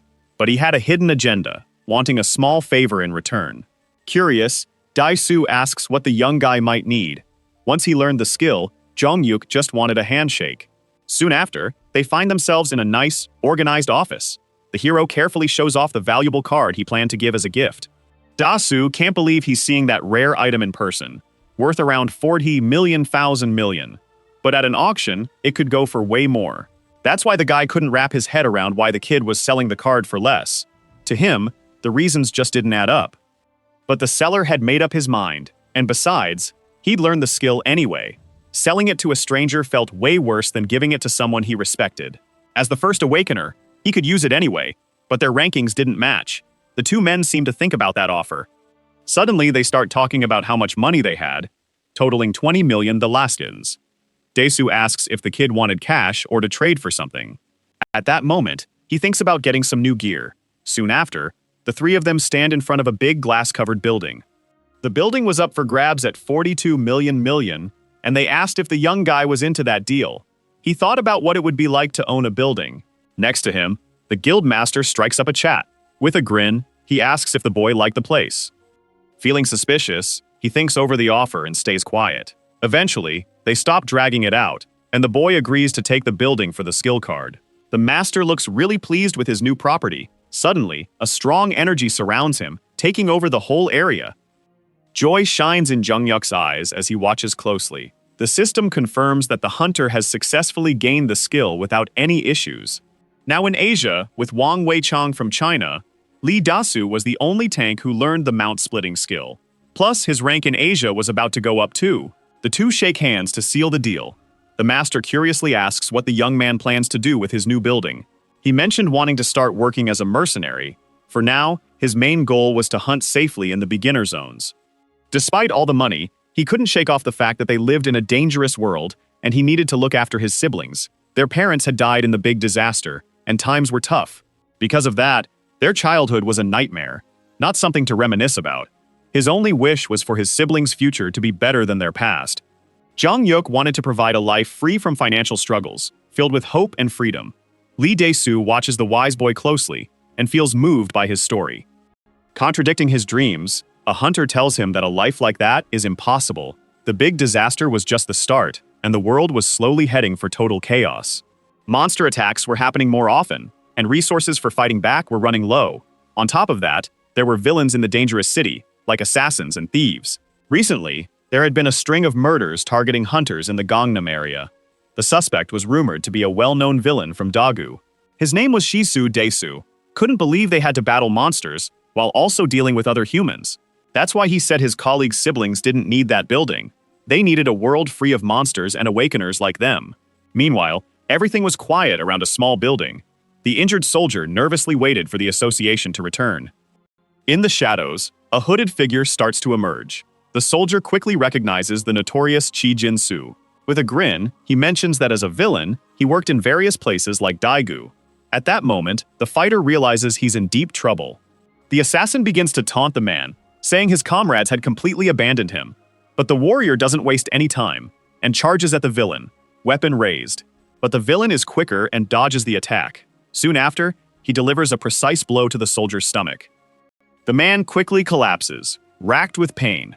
Cho Jin-soo knew the soldier had called for backup, so he couldn't stick around for long. Curiously, he asks if the guy knows someone named Choi Jun-yuk. The man doesn't respond and just tells him to go to hell. Realizing the soldier didn't know the target, he lands another hit to his throat. The assassin seems to relish every moment, grinning widely. After taking another victim, he turns to leave. Before he goes, he checks something on his phone. His phone shows images of the fight against 5 monsters. With blood covering his face, he seems to think for a moment before deciding. Unexpectedly, he hits the like button on the video. In that instant, his expression changes entirely, and he starts laughing maniacally. A week later, in the beginner hunting area of Goyang City, a terrifying monster shows up, ready to claim victims. The boy uses all his strength to stop the attack. That was the last prey for the day. From a distance, onlookers watch the battle. The man stands firm as the creature approaches. Nearby, another fighter defends himself with a bow and arrow. Out of nowhere, the guys find themselves in the arena. He taps his friend's arm and tells him it's time for the final hit. Hearing the cue, the boy looks determined to end the fight. Suddenly, he bolts forward, picking up speed. Using his special skill, Power Strike, level 1, he charges up his weapon for a massive attack. Energy bursts out from all sides, causing a stir. In an instant, the enemy is surrounded by fierce flames. Slowly, it completely breaks apart. Right then, Young-yuk learns there's just one Karhen left to take down. Without wasting a moment, he lands a final hit and rushes toward the other monster. Even with its twisted arm, the creature looks ready to strike. At that moment, the man gets Seo Yi-jin's attention. Without hesitation, the archer sees what's happening and decides to step in. She takes aim at the monster's head and shoots. The arrow flies so fast and hard that it goes right through the creature's skull. In battle mode, it took 2 hours and 20 minutes to finish, but alone, it was much quicker. But he felt helpless with all the noise from the irregulars. Soon after, the armored man comes down to congratulate Jeon-yuk. Thanks to him, the hunt was way easier than expected. The young man was really thankful for the chance to join the fight. His friend was really impressed with how far the boy had come, becoming an irregular and a mercenary. But his ambitions were bigger. He wanted to start a guild. He aimed to soak up as much knowledge as he could from that seasoned warrior. A guild and a team were two very different things. But the boy made the man think by saying they were quite alike in how they were organized. That made him start to change his mind. With an unexpected offer, he suggested letting the boy lead the team this time. Confused, the protagonist seemed to struggle with what that meant. As a leader, he had been guiding the team, but now he was looking to move on from the beginner's zone. The man says he couldn't stay there forever, and the perfect fit for the role was Choi Jung-yuk. Plus, since it wasn't a guild, he could really rack up some experience. The girl mentions that everyone owed their lives to the boy, so he was definitely more than qualified. The young man next to her agrees, saying he was super thankful for the help during the battle. The leader notices that 2 members were already on board with that idea, and when he asked the others, they seemed pleased with the protagonist's leadership. Now, Choi Jun-hyuk was officially the leader of the team. Even though he was a bit confused, everyone around him believed in his potential and the good he brought to the community. His main job would be to make choices that helped everyone out. Before leaving, the former leader warned him about a villain who was taking out hunters. The association had been trying to put a team together for a while, but it was best to keep emergency contacts just in case. Now, he seemed excited to grab some drinks and chat, but he got interrupted when he realized the protagonist had to take an important call. On the other end, someone brought up his brother, Yoon Cheol. The conversation felt long and drawn out, but he was catching every word. After hanging up, his colleague asked why he sounded so serious. At that moment, the young man said the drinks would have to wait for now. Not grasping the full situation, the armored man looked really confused. Meanwhile, the school was quiet, with no students around. Inside the classroom, Jun-hyuk was chatting with a teacher. Concerned, she explained that lately, Yoon Chul had trouble focusing in class and was getting into fights with his friends. The reason for the call was that things were getting worse. His brother hated knowing that Yoon Chul was fighting at school. However, she explained that the kids' arguments were turning into little brawls. The child told the teacher he was fighting because he wanted to get stronger like his dad. Jeon-hyuk was shocked to hear they said he would become a tanker and as strong as his father. At that moment, the hunter realized that scolding and warnings weren't the best way to teach. Seeing the situation, the teacher tried to wrap up the conversation as best as she could. With determination in her eyes, she asked the young man for a favor. Occasionally, the school asked parents to be teachers for a day. This time, having the hunter Choi Jun-hyuk would be a great way to explain the job and share stories. Right now, the kids were really interested in the hunter profession, and he should talk about the dangers and challenges. In the end, the teacher thought it would be a great experience for the students. Yoon and Cheol stood alone in the hallway. Soon after, his brother walked out of the classroom. He glanced over and curiously watched the boy. Before he could speak, the boy was already apologizing. The boy explained he got into a fight because his classmates didn't believe his brother was the famous tanker. They called him a liar, thinking he couldn't have such a brother since he had no parents. Seeing the boy upset, Jun-hyuk reached out. The kid's feelings were genuine, and his brother wasn't mad. With a smile, he invited the boy to bring his friends later for some tasty food. At that moment, Yoon Chul's eyes welled up with tears. The boy dashed into his older brother's arms. Koo Jong-yuk was puzzled by the reaction, not really understanding what was happening. As he looked over the city, he realized there was no way to stop his younger brother from becoming a hunter. If it was meant to be, he'd end up just like Jun-hyuk, who had turned into a villain. The hope for a better life felt far away at that moment. He recalled Dae-soo's words. The great disaster was just the start, and the world was headed for ruin. Along with more monsters appearing and resources running low, villains were also a threat. Choi Jun-hyuk thought about what his friends said and what his brothers would need. In the end, there shouldn't be monsters or awakened ones like him. Soon after, he activated the teleportation magic circle. As he stepped through the portal, he knew a world without monsters and awakened beings was really impossible. The other side of the portal appeared near a white car. Crossing through, he wondered how he could protect his brothers from all the evil out there. His biggest fear was dying while battling monsters. He hopped into the car, turned on the headlights, and got ready to drive. Plus, he didn't want to end up locked up like before. Starting the car, he sped down the highway. Sadly, he knew his brothers would have to learn to take care of themselves. While driving, he made a mysterious phone call. The protagonist was reaching out to Hyasu because he needed a favor. He wanted to find out if hunters often patrolled the Gangnam area. Before getting an answer, the beginner zones needed to be watched. Soon after, Hyasu lets him know that the task is done. The team, led by Choju Sung, is currently hunting near the intersection in Gangnam. At that moment, the hero was already in the area, taking in all the destruction around the city. He steps out of the car without sharing why he needed that info. He just mentions that his team plans to head to Gangnam soon. In the end, he worries it might look suspicious, like they were trying to take over. As he gets ready to hang up, he thanks her for the help and says he'll keep in touch. Once he's settled, he starts mapping the area in search mode. If he couldn't give his brothers a normal life, he would make sure to wipe out all the pests ruining the world. When he had a task, he put all his effort into overcoming it. Suddenly, he spots the perfect target, one of the buildings, Shujinsu. He takes aim with his weapon. With a quick motion, he releases the arrow in the right direction. The projectile picks up speed as it flies through the air. Not long after, the arrow hits the warrior battling monsters right in the heart. Feeling the attack from behind, blood spills from his mouth. Out of nowhere, a confused voice tries to figure out what just happened on the battlefield. With an earpiece, he hears all the chatter. Chojin-soo seems to relish every moment of the chaos, no matter how brutal it was. For him, the death of a tanker wasn't enough to make everyone else run. While getting ready, he hears a menacing voice. He quickly turns and tries to shoot an arrow at his foe, but it seems he doesn't see anyone in the dark hallway.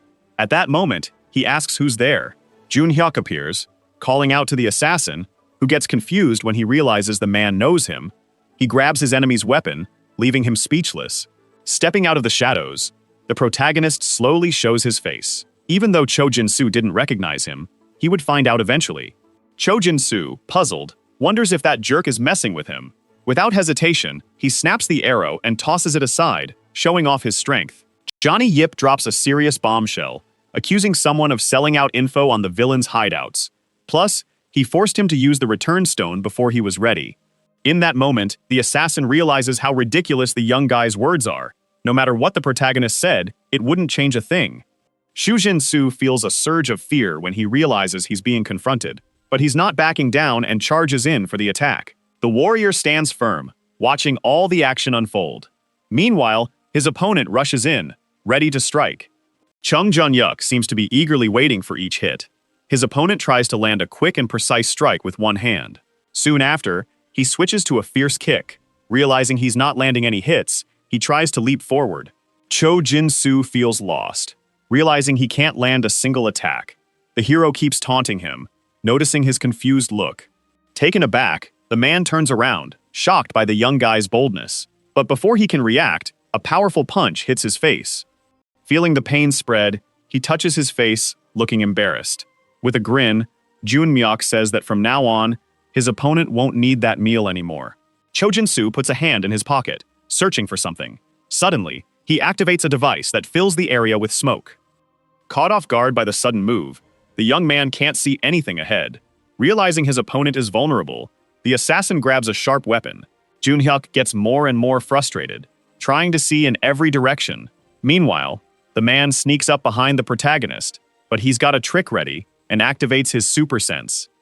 Unaware of his plans, Jin-soo charges in, confident he'll win. He aims to hit the victim's neck with full force, but the hero quickly stops him. Completely lost, the boy feels confused in the chaos. Using all his skills, the warrior grabs hold of his enemy. As he hits the ground, he tries to land another punch to the guy's face. In the end, all villains are the same, always sneaking up and going for the neck. After landing a hit, Jun-hyuk felt a weird sensation in his eyes. Not knowing what was going on, he rubbed his hands over his face, hoping to clear his vision. Meanwhile, the villain was begging for his life, offering all his stolen stuff in return. But the young man already knew exactly where all of it was hidden.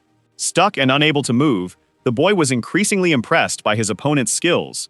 Choi Jun-hyuk had taken down many awakened ones as a villain, turning their loot into cash. In that moment, he was fully set on ending Jin-soo's life. The assassin pleaded for mercy, but the protagonist didn't seem to care at all. When the world fell apart, everything else lost its meaning. The body of the wanted assassin, Shu Jin-soo, was left outside a police station. The latest news says the main suspect in the Gangnam serial murders was caught last night. With a grin, the hunter paid close attention to every detail. On his phone, he watched footage of Jin-soo's arrest. Before the regression, the warrior's power matched Shu Jin-soo's.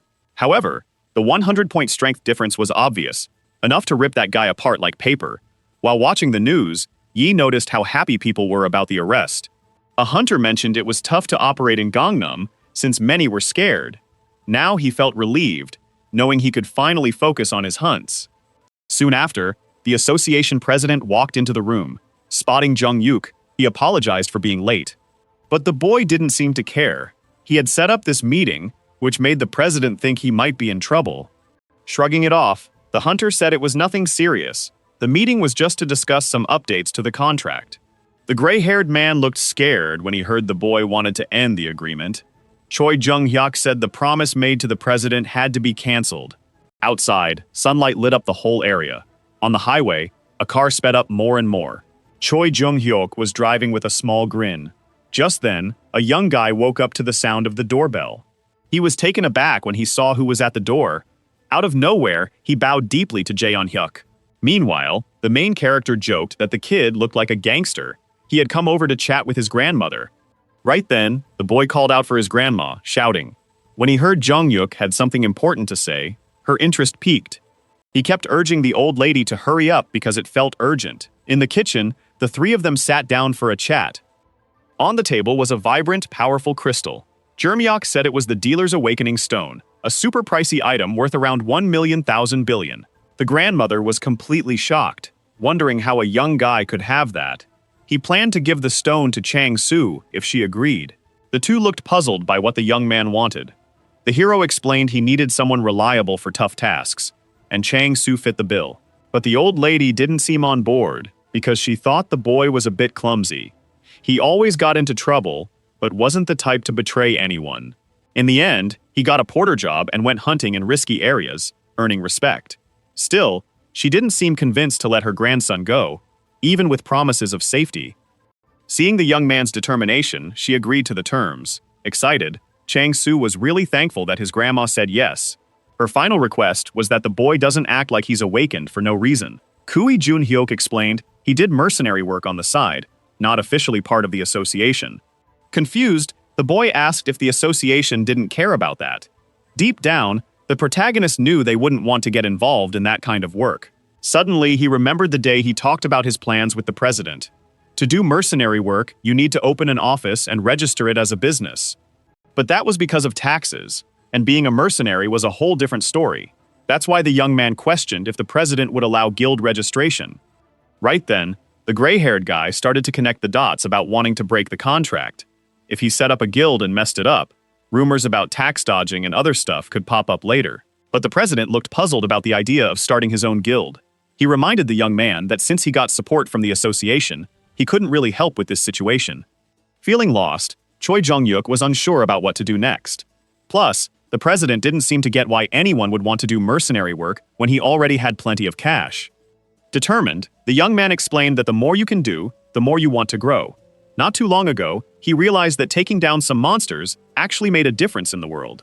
As a hunter, his aim was to take out as many monsters as possible before he kicked the bucket, making the world a better place. Hearing this, the president started to see where the young man was coming from.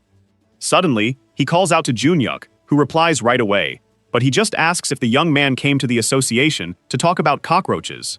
The president suggests they take advantage of being at the association and register the guild, which would make things easier.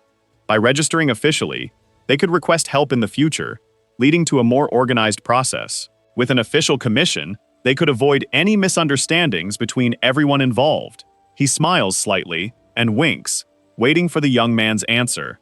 Choi Jun-hyuk seems to like the options he's given. Back in the moment, he reassures the others that he's already sorted things out with the association. Instantly, Chang-soo is taken aback by that response. but his grandmother quickly gives him a light smack on the back of his neck, realizing he doubted Jung-hyuk. The grandmother believed every word from the young man, knowing he wouldn't lie. After sharing his plans, he adds that they'd be leaving soon. Without a second thought, the old lady agrees, saying he should go to a better place. Then, he suddenly asks if she'd like to come with them. Since their parents passed away, he and the kids had always trusted her, knowing that without Chang-soo, things could feel a lot lonelier. That's why he suggested the old lady move with them. But she sings with a lack of interest, pointing out that she already had a nice house. Shrugging, she tells the young man he can relax and live in a good place with his brothers. Understanding the lady's refusal, Choi Jun-hyuk gets her reasons. Soon after, he stands up from his chair, ready to do something out of the ordinary. He bows deeply, really showing how thankful he is for all the care the old lady gave him, like he was her own son. The grandmother lights up with joy at the boy's heartfelt gratitude. A week later, everything was set. Standing in front of a door, the two young guys were all set to kick off their adventure together. Chang-soo notices they both look super stylish, while the warrior tells him not to overdo it with the excitement. The sign on the door reads, Joche Mercenary Organization. The sleek, modern office has a big open space, with carpeted floors and bright fluorescent lights. The two of them sit down to share a meal, slurping noodles from a bowl. Chang-soo is taken aback by how his food looks. Jung-hyuk tells him to dig in since they'll have more work to tackle later. Quickly, the boy puts his hands together and thanks Hyun Nim. Then he corrects himself, thanking the Awakening Stone instead. The hero next to him is puzzled by all this odd behavior. Chang-soo starts thanking the protagonist for giving him such a valuable Awakening Stone. But the hunter tells him that, actually, the stone wasn't even his to begin with. Shocked by this, the boy presses him for more details. He explains that he got the stone from a guy at work who was in debt. It's a long story for now, so they should finish their noodles before they get cold. Suddenly, a girl walks in and sees them in the middle of their meal. Beside her, a red-haired woman congratulates them on starting their mercenary group. At that moment, the hunter recognizes Kang Ji-yun from the Genesis Guild. This is their first meeting since the awakening test at the association. Chang-soo is struck by the girl's beauty. She blushes, clearly flattered by the compliment. She starts to explain how she found the place, but suddenly, Master Lee Dae-soo walks in and interrupts the meeting. Koi Jang-yuk is even more stunned to see the man in front of him. With a smile, he says the protagonist should have mentioned they were opening an office. In disbelief, he can't even finish his meal. Showing her phone, Kang Jae-yun says she's gotten tons of messages from someone named Park Chang-soo. During their chat, he introduced himself and asked for help with the mercenary group. The boy got anxious and said he was just trying to promote the organization. Jun-hyo grew more annoyed as the boy kept talking about deals and marketing. Lee Da-soo agreed with the boy's promotion, but the protagonist wanted a smaller group. With a grin, the master asked if they were really just going to sit there and eat noodles on such a nice day. Feeling awkward, the protagonist said he would have prepared a feast if he knew more people were coming. Koi Jong-hyuk was stunned to find out the man had arranged catering. Excited, he mentioned it was just a small, thoughtful gift. At that moment, he thanked the man for his generosity. Another girl named Hai-soo showed up to offer her congratulations. She was shocked to learn that the building belonged to the young man. Owning such a big investment at his age was amazing, and made her a bit envious. But the protagonist's face started to turn red from embarrassment. He was getting special treatment just for owning a building. Kang Jae watched the whole scene with interest. Hae-soo was curious about what would happen with the group hunts once the mercenary work started. He already had a solid plan to keep both sides happy and split the tasks. Meanwhile, Kang Ji-yun jumped into the conversation, pushing the girl aside. Suddenly, she asked for a private moment with the hunter. Since she didn't have much free time, she came off a bit rude. Even though she didn't like the attitude, Hai-soo agreed to her request. Shortly after, she left the room feeling quite irritated. Kang Ji-yeon mentioned she didn't come just to congratulate them, she had a request. Noticing that the Genesis Guild had a rank E mission, he was impressed. Deep down, he knew the tankers in that group could easily handle that task. Kang Ji-yeon said the request fee was set at 1 million plus a percentage. Without a second thought, Chang-soo jumped into the conversation, saying that for their first job, 1 million thousand was a huge amount. Most people wouldn't turn down the guild's offer since it was seen as bad luck. Meanwhile, the girl waited for an official response, saying she could get the money right away. Despite everything, Choi Jun-hyuk seemed pretty suspicious, but chose to accept. When she heard him, Kang Ji-yeon got really pumped. But the hero had two conditions for the job. He throws out a proposal to buy a skill card. The girl perks up when she hears the name Blessing of Sealand, which is a buff skill card. Her eyes light up at that familiar name. Her assistant had looked it up and found it was worth around 13 million thousand million. Koo Jong-hyuk could show her the card right away if she was interested, but Kang Ji-yeon wanted to know what the other condition was. He stands up and asks for a favor when she learns the skill. All she'd need to do is shake his hand. Kang Ji-yeon thinks it over quietly. Soon after, they seal the deal with a handshake. Both of them stood to gain from this big deal. A day later, the Gangnam area looked like a war zone with destruction everywhere. Suddenly, energy starts flowing through the area. From the portal, a bunch of warriors step out, ready to hunt. Choi Jun-hee questions the idea of heading to the beginner zone, pointing out that most people drive for that. While most guilds have just one teleporter, she managed to jump to a higher level area. Now they had to figure out where to send the monsters. The boy pulls up a map and shows that the closest ones were in 3 key spots. The issue was that 2 were really close to each other, while the others were much farther away. Kang Ji-yeon suggests hitting the spot with just 1 monster. But the Taipei Guild had already claimed those 2 spots, and the nearest ones belonged to other guilds. When Hunter Lee Dae-soo heard Jeon-yuk was coming, he moved quickly. The protagonist realizes he's a threat to the other guilds. Anxious, the boy explains that the man had asked them to take charge of that area, but Kang Jae-yeon doesn't seem keen on that, saying she'd confront the master. Suddenly, she notices another location. The hero didn't seem bothered by their situation. To the girl's surprise, he wanted to take on 2 monsters at once. Determined, he thinks about taking down 2 monsters and starts making guesses based on his last fight. In the end, he figured it wasn't such a big deal that couldn't be handled. Meanwhile, a monster was wrecking the city with its sharp claws. Amidst all the chaos, the hunter braced himself for the beast's fierce attack, shield in hand. The girls didn't seem too worried since their leader said the young guy was really skilled. He had already taken on 5 monsters at once and was considered an irregular. At that moment, she notices her teammate was overly concerned about the boy's safety. Contrary to her thoughts, she says she believes Jun-hyuk is a good guy.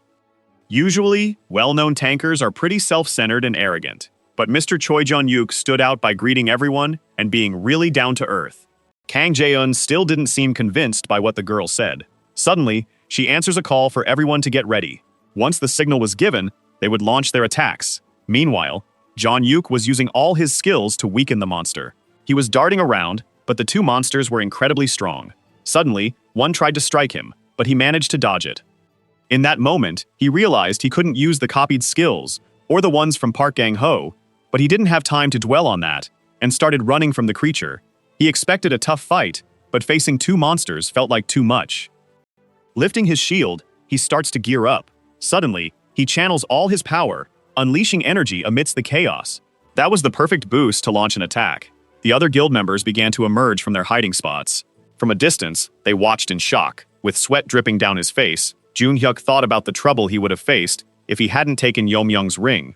Chang-soo would be totally let down if he knew that his main target was the item in Jun-hyuk's hands. The ring provided huge bonuses for HP regeneration, defense, and more. The fact that it boosted HP by 10,000 was insane. Plus, it regenerated 1,000 HP per second compared to zombies. The city was in ruins with rusted cars scattered all over. The members gathered their rewards and carefully scanned the area. Soon after, Kang Jae-young announced that the deposit request was complete. Jun Yobub checks his phone to confirm the deposit and asks if everything's done. The girl smiles and thanks him for his help with the job. Now the main character leaves a bit richer after finishing the Genesis Guild's first mission. He starts getting requests for help with tasks from various guilds. Not having enough tankers might have made some missions tougher. Plus, most rank D tankers hunting in that area were usually backed by big guilds. The young guy gets hit in the face and is thrown back. Regardless, he spent a whole month hunting non-stop. When there wasn't any mercenary work, he hunted with his team, and when that wasn't an option, he went solo. He realized he was pushing his limits and couldn't handle the long journey alone. Soon after, he feels an energy taking over him. The system indicates that the second awakening is complete, giving him skill points and an extra core. His body starts changing as he inherits a random skill from the last user, Park Gang-ho. The city is totally wrecked, with buildings in ruins everywhere. The system shows off the features and upgrades of skills, like better efficiency and shorter cooldowns. Thanks to the second awakening, both his vitality and while munching on a protein bar, He thinks about how to spend his points to boost his skills. He navigates the system, curious about what a third awakening might look like. Besides the skills, he starts to suspect that other things have changed. He carefully checks out all the new info. The unique skill combination level 1 merges 2 general skills into a new one. At that moment, he realizes how amazing that feature is. At the same time, he tries to mix 2 totally different but complementary skills. His eyes light up when he sees he can combine Lightning Flash with Mountain Split. Enjoying the protein bar, he figures out that the number of skills he could create is endless. Still, he decides to take it easy and watch the changes closely. The next feature lets him copy skills without needing to touch anyone. He remembers the handshake he would give Kang Ji-eun to copy her skill. This way, he wouldn't have to bother anyone else for a touch anymore.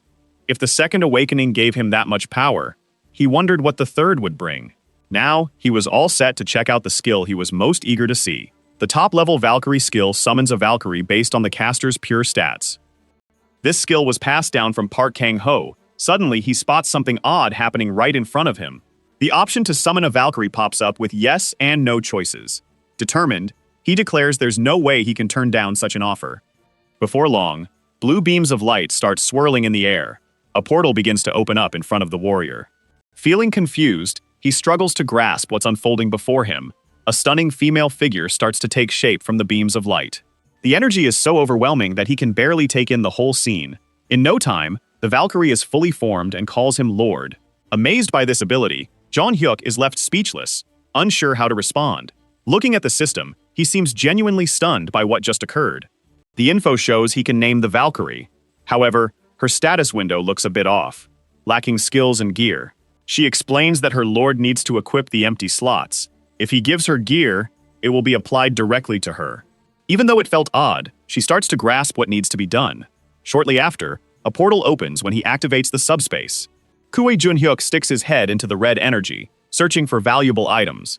Meanwhile, the Valkyrie waits for her master to return, surrounded by a decayed landscape of toppled buildings and empty streets. At that moment, the Valkyrie is already much better equipped with new armor. Even if it wasn't her style, the hero asked for a little understanding. As he navigates the system, he checks the items that are still empty. Soon after, he adds new boots for his subordinate. However, he notes that there aren't many pieces of gear made for women. Once again, he checks the system to see the updates. The name field is still empty, and he thinks about how to fill it. Suddenly, he decides to ask the Valkyrie what her original name was. The girl replies that her last master, Park Kang-ho, named her Park Ji-young, but that name didn't sit well with the warrior, who liked names that sounded more Korean. The Valkyrie shares that her name was the same as her former master's younger sister. John Yukik is taken aback by this news. It turns out he didn't even know Park Kang-ho had a younger sister. Memories from a long time ago start to come back to him. He recalls the man's last wish, pleading with him to find his family. He handed over a photo and asked him to look after them if they were still alive. That promise was one he couldn't break, as he wouldn't be forgiven, even after death. By that time, the sun had set, and the sky was overcast. According to the rules, she should get a new name if the old one was uncomfortable. Koi Jun-yuk suggests calling her Sarah, since it's easy to say. With a smile, the Valkyrie says any name the master picks would be fine. Nahim wonders if he needs to give her commands during battles, or if she can act independently. In tougher fights, the master's commands would take priority, but she couldn't react to the situation. Curious, he asks what fighting style Park Kang-ho used. When she was with her last master, the Valkyrie acted as a frontline defender. Right away, the boy asks for the map to show up in front of him. Looking at all the spots, he wonders if they should try hunting a monster as a test. Meanwhile, the creature roams peacefully through the city. Out of nowhere, a warrior appears in front of it, ready to fight. Since he was different from Park Kang-ho, he'd need help during the attack instead of just defense. Soaring through the air, she listens to her master's orders and charges her weapon. Sarah is aware of all the risks, knowing she could come back if she fell in battle. From the ground, he tells the Valkyrie to focus on dealing as much damage as she can. Suddenly, the creature lets out a roar, gearing up for the fight. Meanwhile, the protagonist stays on the ground, using his shield for cover. He gives clear instructions to the Valkyrie, telling her to strike with a lightning flash when he gives the command. At that moment, Sarah seems to fully grasp any order given. Sensing the monster getting closer, Jun-hyuk shifts his shield. He jumps and activates the lightning flash skill. In an instant, he appears right behind the massive creature. Feeling determined, he decides to use the mountain split ability, thinking it's the best choice for this moment. The boosts from the core and ring now add up to over 100%. During the battle, he realizes he doesn't need to keep the monster's attention for long.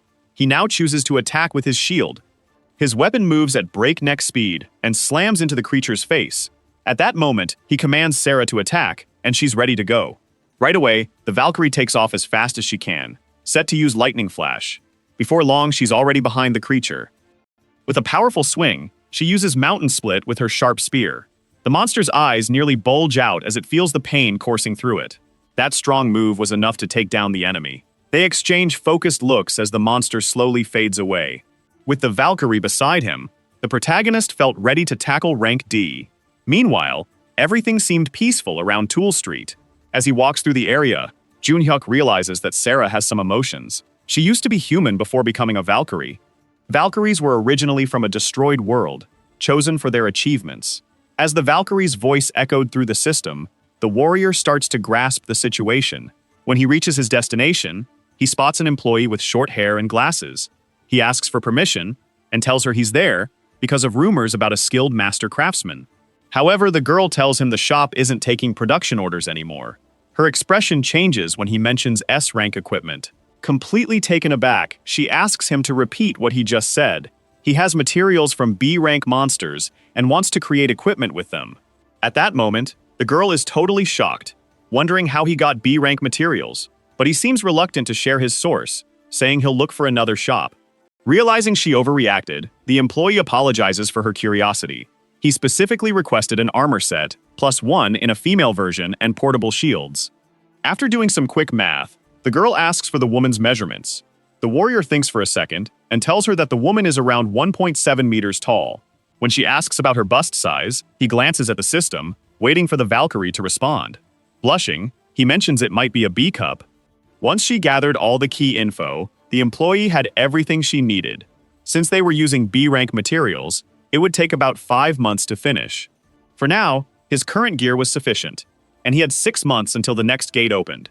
He reached out but decided not to finalize the deal with the craftswoman. At that moment, he handed over all the materials for the job. Before leaving, he asked about a place called Dabag Detective Agency. To assist him, the girl gave him the best directions to the place he wanted. Looking at his face, she wondered what he was after.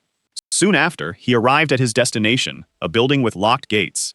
Meanwhile, a man was casually reading the daily newspaper. Without glancing at his potential client, he inquired about the visit's purpose. Choi Jun-yuk simply placed a photo on the table without saying a word. Lowering the newspaper, the detective listened to the young man's request to find the woman in the picture. The girl with brown hair was named Park Dae-young. A week later, the sun was shining off the building's windows. Inside the personal training room, 2 warriors were ready with their weapons. Soaring through the air, the girl activated her shield in attack mode. In no time, the strike landed on the monster's face. Sarah pointed out it was the perfect chance for her master to strike. At that moment, he took off running, tapping into his lightning flash ability. With the mountain split strike, he managed to inflict serious damage on the creature. To his excitement, he got a notification saying the mission was complete. The total hunting duration was 8 hours and 20 minutes. However, he realized that wouldn't be enough time. During training, they clocked in over 10 hours, which was a big improvement. But Choi Jong-hyuk knew Park Gang-ho could take down 10 Class C monsters in just an hour. Sarah was worried about her master, telling him he shouldn't rush things. She pointed out that he was getting stronger by mixing his abilities. He checked the system and noticed a new War Master ability. This skill came from combining the perfect defender and perfect attacker. After a week of testing, he found that combined abilities either turned into a new skill or merged together. He shrugged and told Sarah about a gate that suddenly opened in Anhayandong. His main goal was to cut down the hunting time as much as possible to prepare for what was next. The Valkyrie understood the master's orders perfectly. Soon after, he got a call from Jang Tai-woo at the detective agency. The fit guy was outside the building and needed to talk to him. Turning away, he tried to grasp why the meeting was so urgent. They met up to chat over coffee. Zhang Tao-woo talked about the outlaw awakeners who had taken over the dangerous red zone. Most of these bandits were first awakeners who captured regular people to enslave them. But the protagonist didn't see how this connected to the girl he was searching for. He thought Park Ji-young and her family might be living as slaves to the outlaws. Choi Jong-yuk was stunned by the news and tried to figure out why there was suspicion. Jang Tai-woo mentioned that the girl's family had recently lived in Samsung-dong. now part of the red zone. Still, nothing could be confirmed for sure. The detective's informant had reported a group of outlaws hiding in Samsang-dong just yesterday. He didn't have the exact location, but was confident he could find out soon. He also planned to keep investigating the area. At that moment, he handed the family photo to Choi Jong-yuk. His gaze naturally fell on Park Ji-young's face.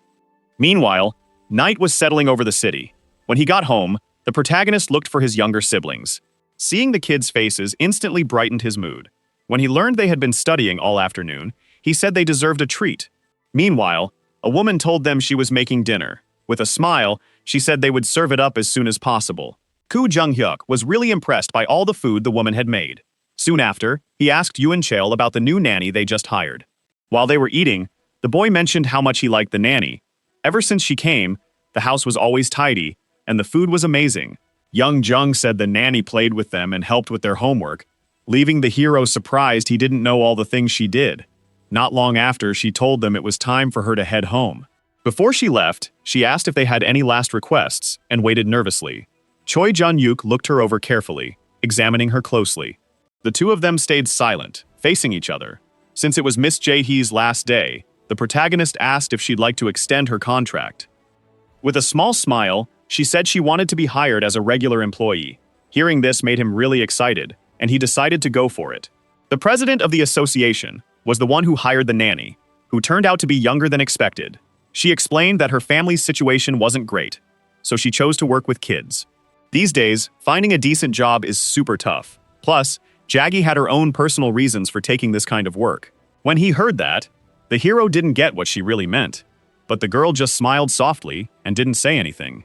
She told him that the employee from the mall who looked after the boss's siblings is her older sister. The boy was shocked and couldn't believe what he just heard. Out of nowhere, the girl started thanking him for the protection he gave her that day, since she only has her mom and sister. Now, the protagonist was beginning to understand why the nanny was motivated. 2 weeks ago, she got a call from her old job and realized it was the young man's name. That's how she was able to explain everything and get in touch with the boss. Feeling nervous, he asked if that was a problem since she seemed really confident in handling all the tasks. Jae-hee started talking fast, saying she could take care of the kids, and asked him for a little trust. But the protagonist didn't seem worried, and chose to focus on the contract instead. Rag 6, in the Korean business world, headquarters of the Mirai Group, in a meeting room, several men in suits were deep in negotiation talks. Kim Do-sung, the head of the Mirai Group and son of Kim Ma-jin, pointed out his father's choice to run the guild. This was a bold project, handed over to Kim Do-sung. Right then, he aimed to impress his dad by bringing in some big names. Everyone knew they needed strong players like Lee Da-soo, Kim Yoo-ho, or Kang Jae-yun. It wouldn't be easy since those top names were tied to the most powerful guilds. But the executive wasn't looking for excuses. He wanted solutions. Meanwhile, everyone stayed quiet, pondering their options. Out of nowhere, Supervisor Hwang Chae-sung jumped in to speak during the negotiation. Quickly, Kim Do-sung urged the guy to share his thoughts. He mentioned a valuable contact, someone highly recommended like the big names already discussed. The executive perked up, interested in what he had to say. With determination, he dropped a name everyone recognized: the irregular Choi Jong-hyuk. Kim Do-sung liked the idea of recruiting the hero who took down 5 rank key monsters.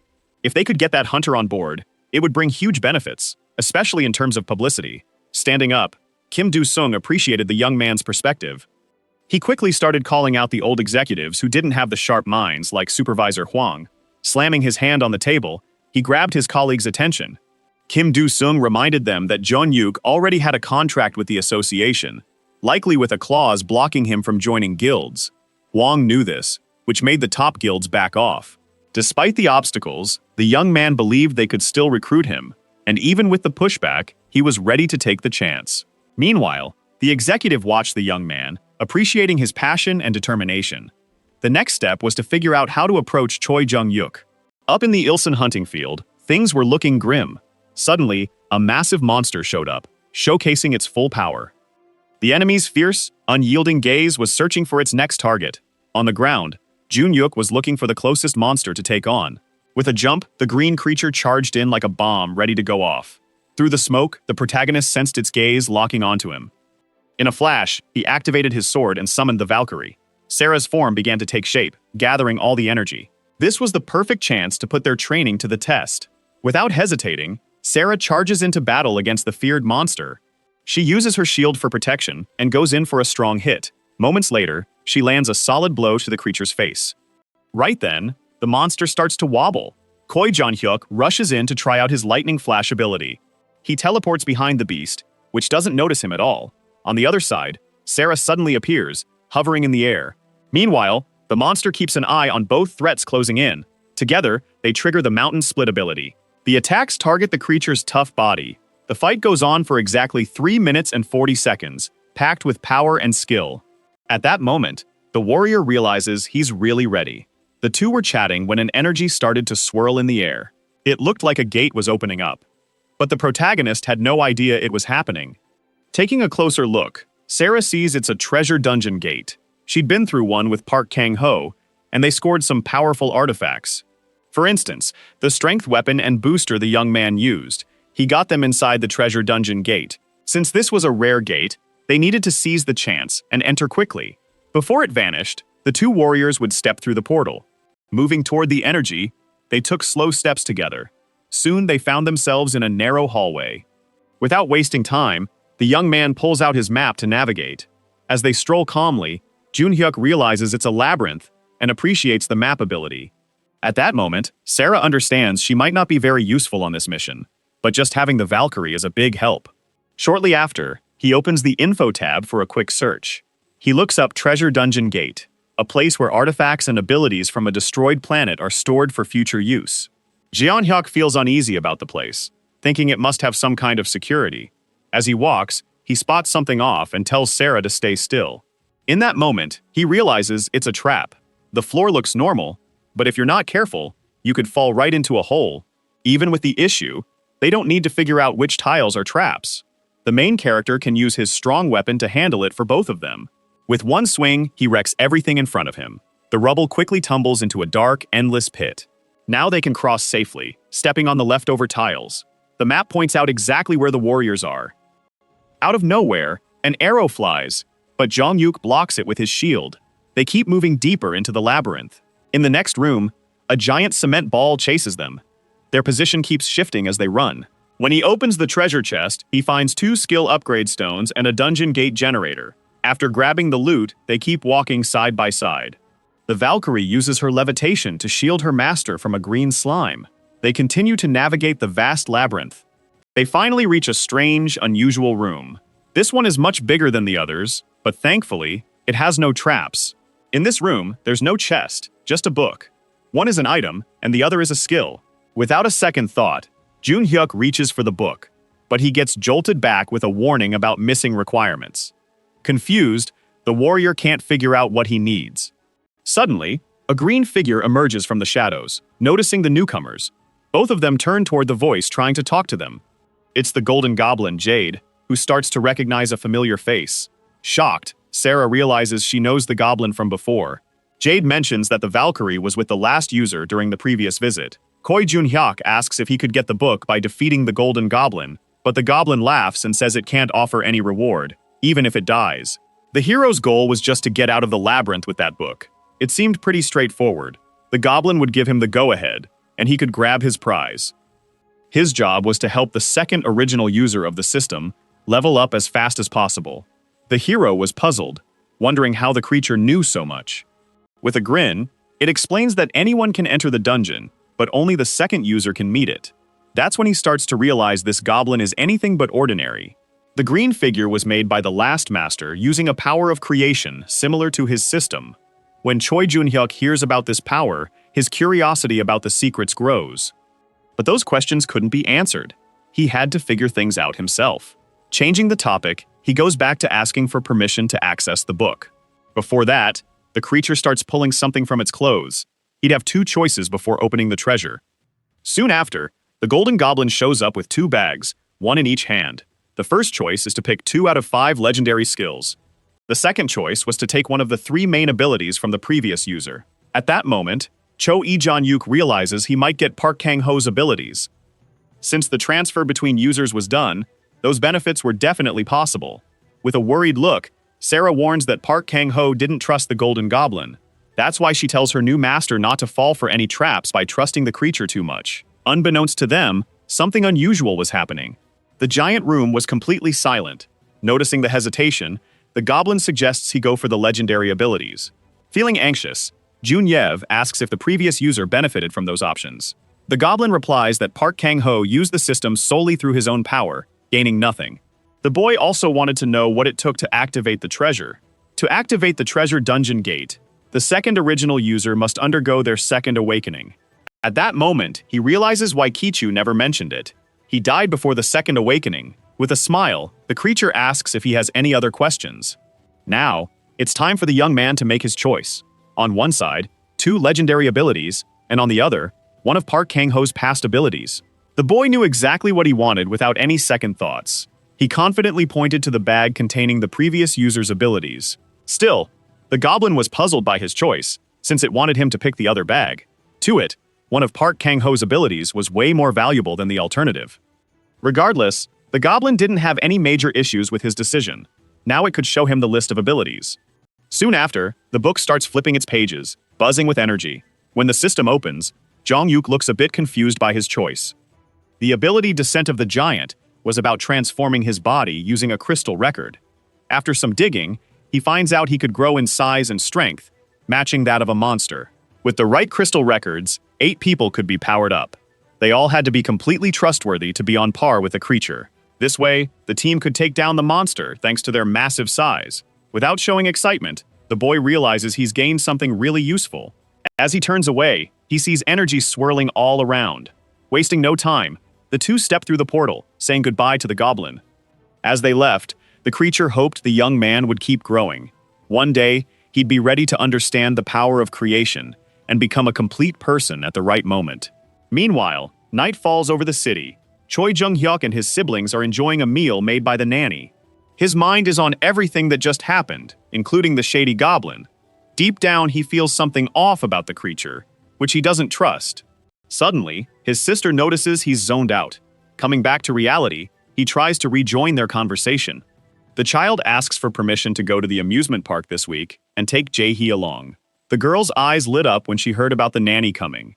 Yoon Cheol was on board with the idea since he liked the lady. However, Jun-yuk soon worried about the lack of rest for the nanny on her weekends off. Still, she didn't mind, and said she loved amusement parks.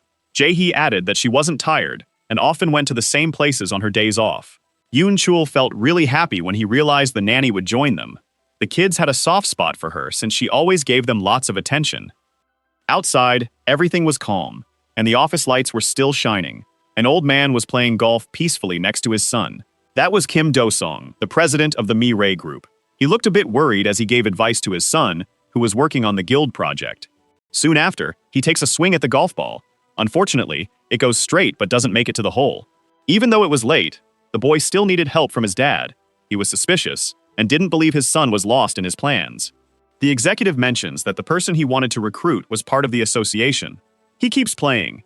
Realizing his son was trying to recruit someone irregular, Kim Do-song points out that it's smarter to evaluate skills and ask for help, rather than rush in. The main hurdle in recruiting, Choi Jun-hyuk, was the contract with the association.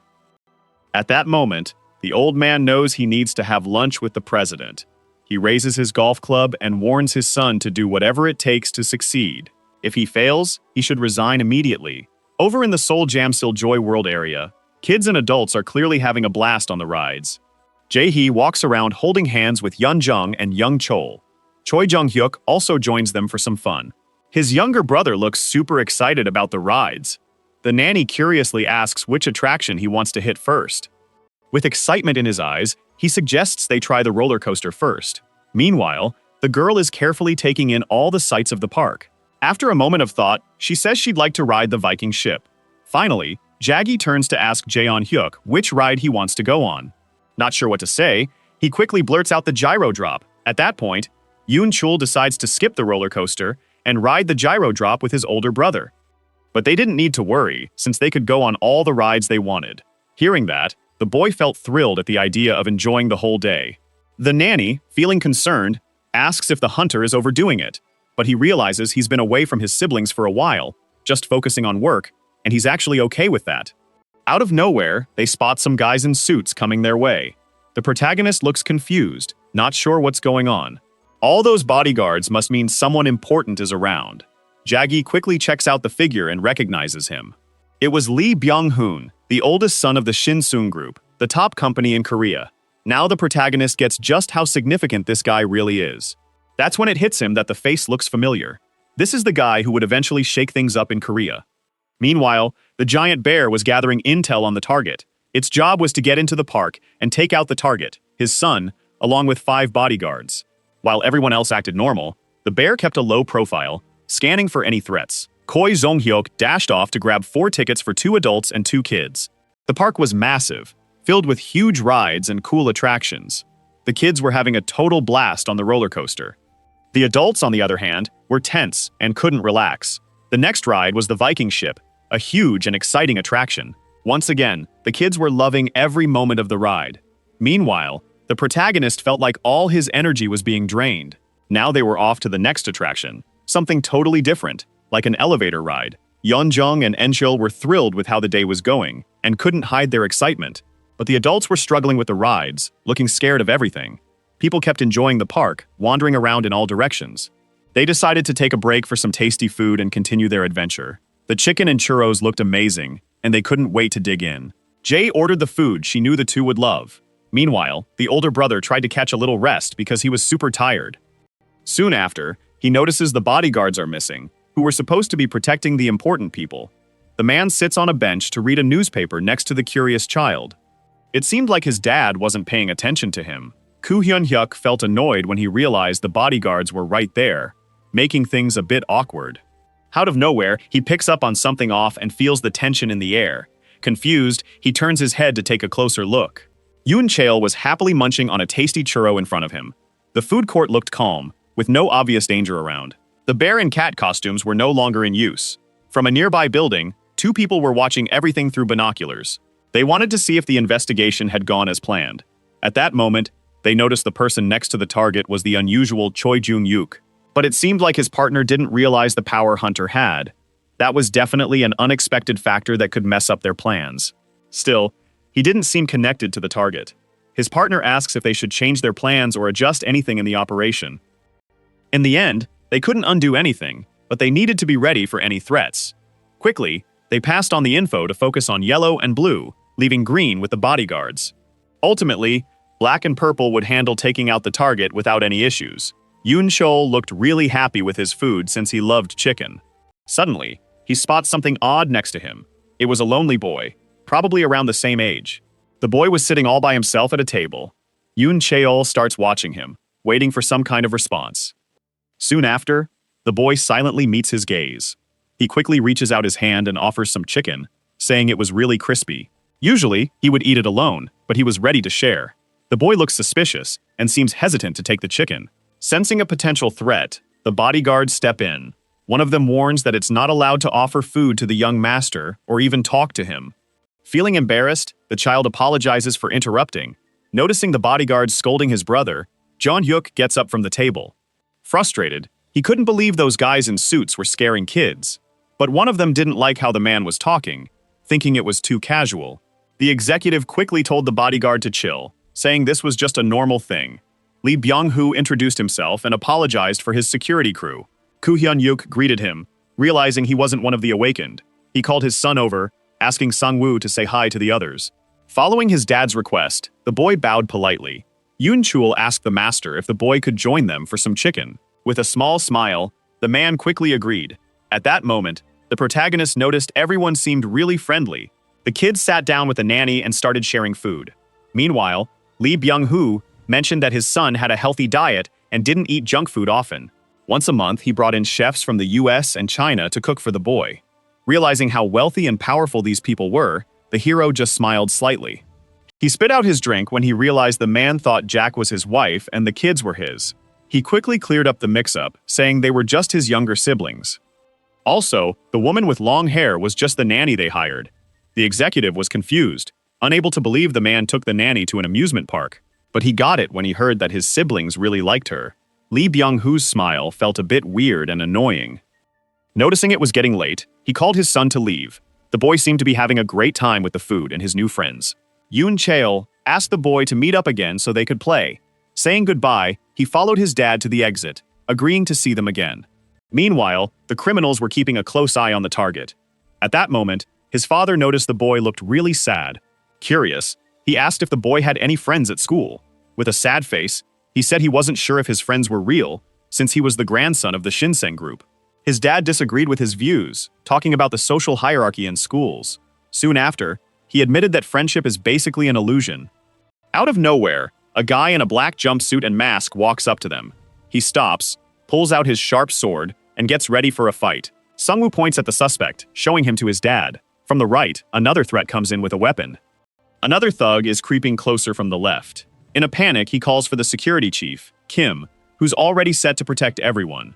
Realizing it's an ambush, they know they must protect the boss at all costs. Without wasting time, the guys grab their weapons, ready for action. The thugs keep closing in, surrounding their targets. The cold looks on their faces made it clear they intended to kill everyone there. Frightened, Sangwoo tries to get closer to his dad's legs, but Lee Byun looks really worried, with despair written all over his face. Meanwhile, the family is finishing up their tasty meal. Yoon Cheol is a huge fan of chicken, and his belly is already full from all the food. To him, it's the best food in the world. Now he's eager to play a bit more with Sangwoo. But just then, his brother tells him it's not going to happen. Sangwoo came to the amusement park to spend time with their dad after a long time, and they should enjoy it. It seems like the boy is starting to understand a bit more. Suddenly, everyone hears a loud noise and starts to panic. People in the park begin to run in a frenzy, shouting about a murder. Jae-hee is confused and doesn't get what's going on. Koo Jon-hyuk looks puzzled, trying to figure out what the threat could be.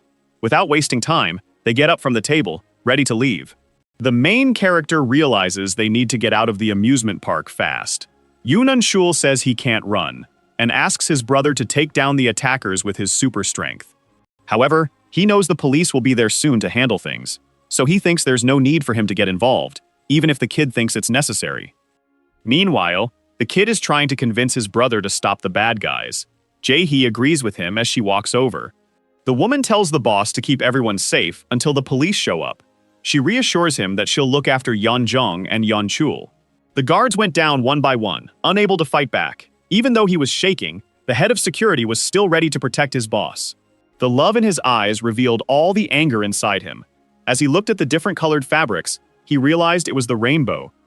Still, they couldn't figure out why the CEO was the target since they usually went after smarter beings. The black agent says it was all a complete lie. Up until then, they had only been asked to take out awakened ones. They hit the head of security, Kim, with a double attack. As he hits the ground, the assassin says they don't turn down any murder requests. That's when the executive realizes someone else ordered the hit. Without hesitation, he stomps on the bodyguard's head. Gripping his weapon tightly, he was ready to take the man's life. The boy tries to hug his dad, knowing there was no way out. The blade rushes toward his head at lightning speed. With a leap, Jun-hyuk jumps in to stop the terrible thing about to happen. He stands in front of the father and son, determined to stop the tragedy. Hoi Jong-hyuk felt something strange since he met those two. Song-woo seemed thrilled to see them saved by a hero. The black agent realizes they're going to face some serious problems. His weapon starts to form in his hands, and he knows he has to fight hard. The bandit reports that Choi Jung-hyuk has stepped in. At that moment, the CEO realizes the guy he was talking to is an irregular. His reason for stepping in was just to protect the child, and he makes that clear. From now on, they need to find a safer place away from danger. Noticing their movement, a bandit starts sprinting toward them. Jaeon-hyuk's eyes lock onto the threat, sensing the danger. He quickly runs toward the red one and lands a powerful hit. At the same time, he tells the two to run as fast as they can. At that point, there were still 4 enemies left to deal with. Grinning, he cracks a joke, telling everyone not to run away. The main character makes fun of the name Rainbow, noticing the colors don't really match. Getting more annoyed, the black agent asks why the young guy is even interfering. Realizing this wasn't really his fight, he simply mentions he has a strong sense of justice. Without wasting time, he starts to show off his power. A shield begins to form in the middle of the amusement park. Soon after, he uses his copying ability on the bandits. The light spreads all around, flowing through everyone. Suddenly, the system pops up, revealing his latest acquisitions. The abilities the black guy had felt familiar, like something he'd seen before. Confused, he pauses for a moment to think about what was going on. Before long, he thinks the guy in front of him is the one he's been searching for. With a command, Everyone gets ready to take down the enemy in the center. Yellow and purple team up for a big double attack, but the protagonist is super quick and skilled, dodging both of them. He jumps into the air and, without anyone noticing, lands a kick right in one opponent's face. Gaining speed, he spins around and hits the other bandit who wasn't ready for it. Now, only 2 opponents were left to face. Green looked really confused when he saw Yellow on the ground. In a threatening tone, he realizes things would have been way worse if he had a weapon. None of them would be alive to talk about it. He wasn't fully prepared since this was supposed to be a day out with his siblings. Finally, he says he wouldn't kill any of those bandits. Instead, he offers them another option. Koi Jong-hyuk suggests they could either keep facing him or just take their fallen and leave. Now the bandits had a tough choice to make. Purple was trying to get up, but was shaking a lot. Called by the black guy, he warns him not to trust the man's words. Green agrees, realizing there's no way out except to lose some credibility. So the rest had to take on the enemy. But Choi Jong-hyuk said they wouldn't win anyway, since they couldn't handle him. At that point, Black realized they needed to pull back and set the mission aside for now. It wasn't the time for talks, and everyone needed to listen to the captain. Still, Green didn't seem on board with that choice. Smiling, the main character felt sure they were going to win. While some were helping others up, the men exchanged intense looks. Black turned away, saying he wouldn't pull any tricks. In the end, he said he hoped they'd never cross paths again. Soon after, someone started running in a panic. Lee Byung, looking totally frantic, insisted that the man shouldn't let them get away. He kept arguing with the kid, saying his choices weren't smart. If he hadn't offered them a way out, it would have turned into a deadly fight, and innocent people could have been caught in the chaos. Koi Jun-yap figured that wasn't what the rich guy wanted. Suddenly, more guards showed up, worried about their master's safety. One of them checked on him, showing they had rushed over as fast as they could. But Lee Byung-hoo looked really annoyed when he saw the men arrive too late. Embarrassed, they didn't know how to respond. An old man apologized for the delay that could have led to disaster. Because of that, he and his son could have been dead right then. Turning around, he pointed out who had saved him. However, all that was there was an amusement park, and nothing else. The next day, the weather was sunny with a few clouds. Inside his house, Jun-hyuk seemed to be watching something interesting. His mind was on the Rainbow Group, remembering that Black was someone he recognized. Anyway, he couldn't figure out what motivated the bandits since they weren't exactly villains. He recalled times when he got rewards but wasn't sure when the gates would show up. Despite everything, there was no sign of anything new. Hyo-min called for the main character, who replied right away. The man asked, and his friend was busy that day. If he was free, they could grab a few drinks and catch up. Before long, they had already knocked back several bottles. Sitting across from each other, they chatted and caught up. Koi Jong-hyuk thought it was odd how his friend was drinking. Feeling uneasy, he asked if everything was okay, noticing Kyul-min seemed down. Choosing his words carefully, he struggled to find the right way to start. Then he suddenly dropped the news that his guild was merging with another. It sounded like the talks had been going on forever. Most hunters who had reached Second Awakening or higher were getting rehired with better deals. But for First Awakening hunters like him, it seemed their contract terms would be worse. Ultimately, they were just trying to cut costs. With no other choice, they told him his contract would end if he didn't accept the new terms. From now on, Chaeil-min would focus on team hunts while searching for a new guild. Frustrated, he squeezed the kin tightly. In that moment, he realized they treated him like trash. Now, Jun-hyuk understood that the drink invitation was really a chance to vent. Hyo-min said he needed something strong, and the first person he thought of was the guy sitting across from him.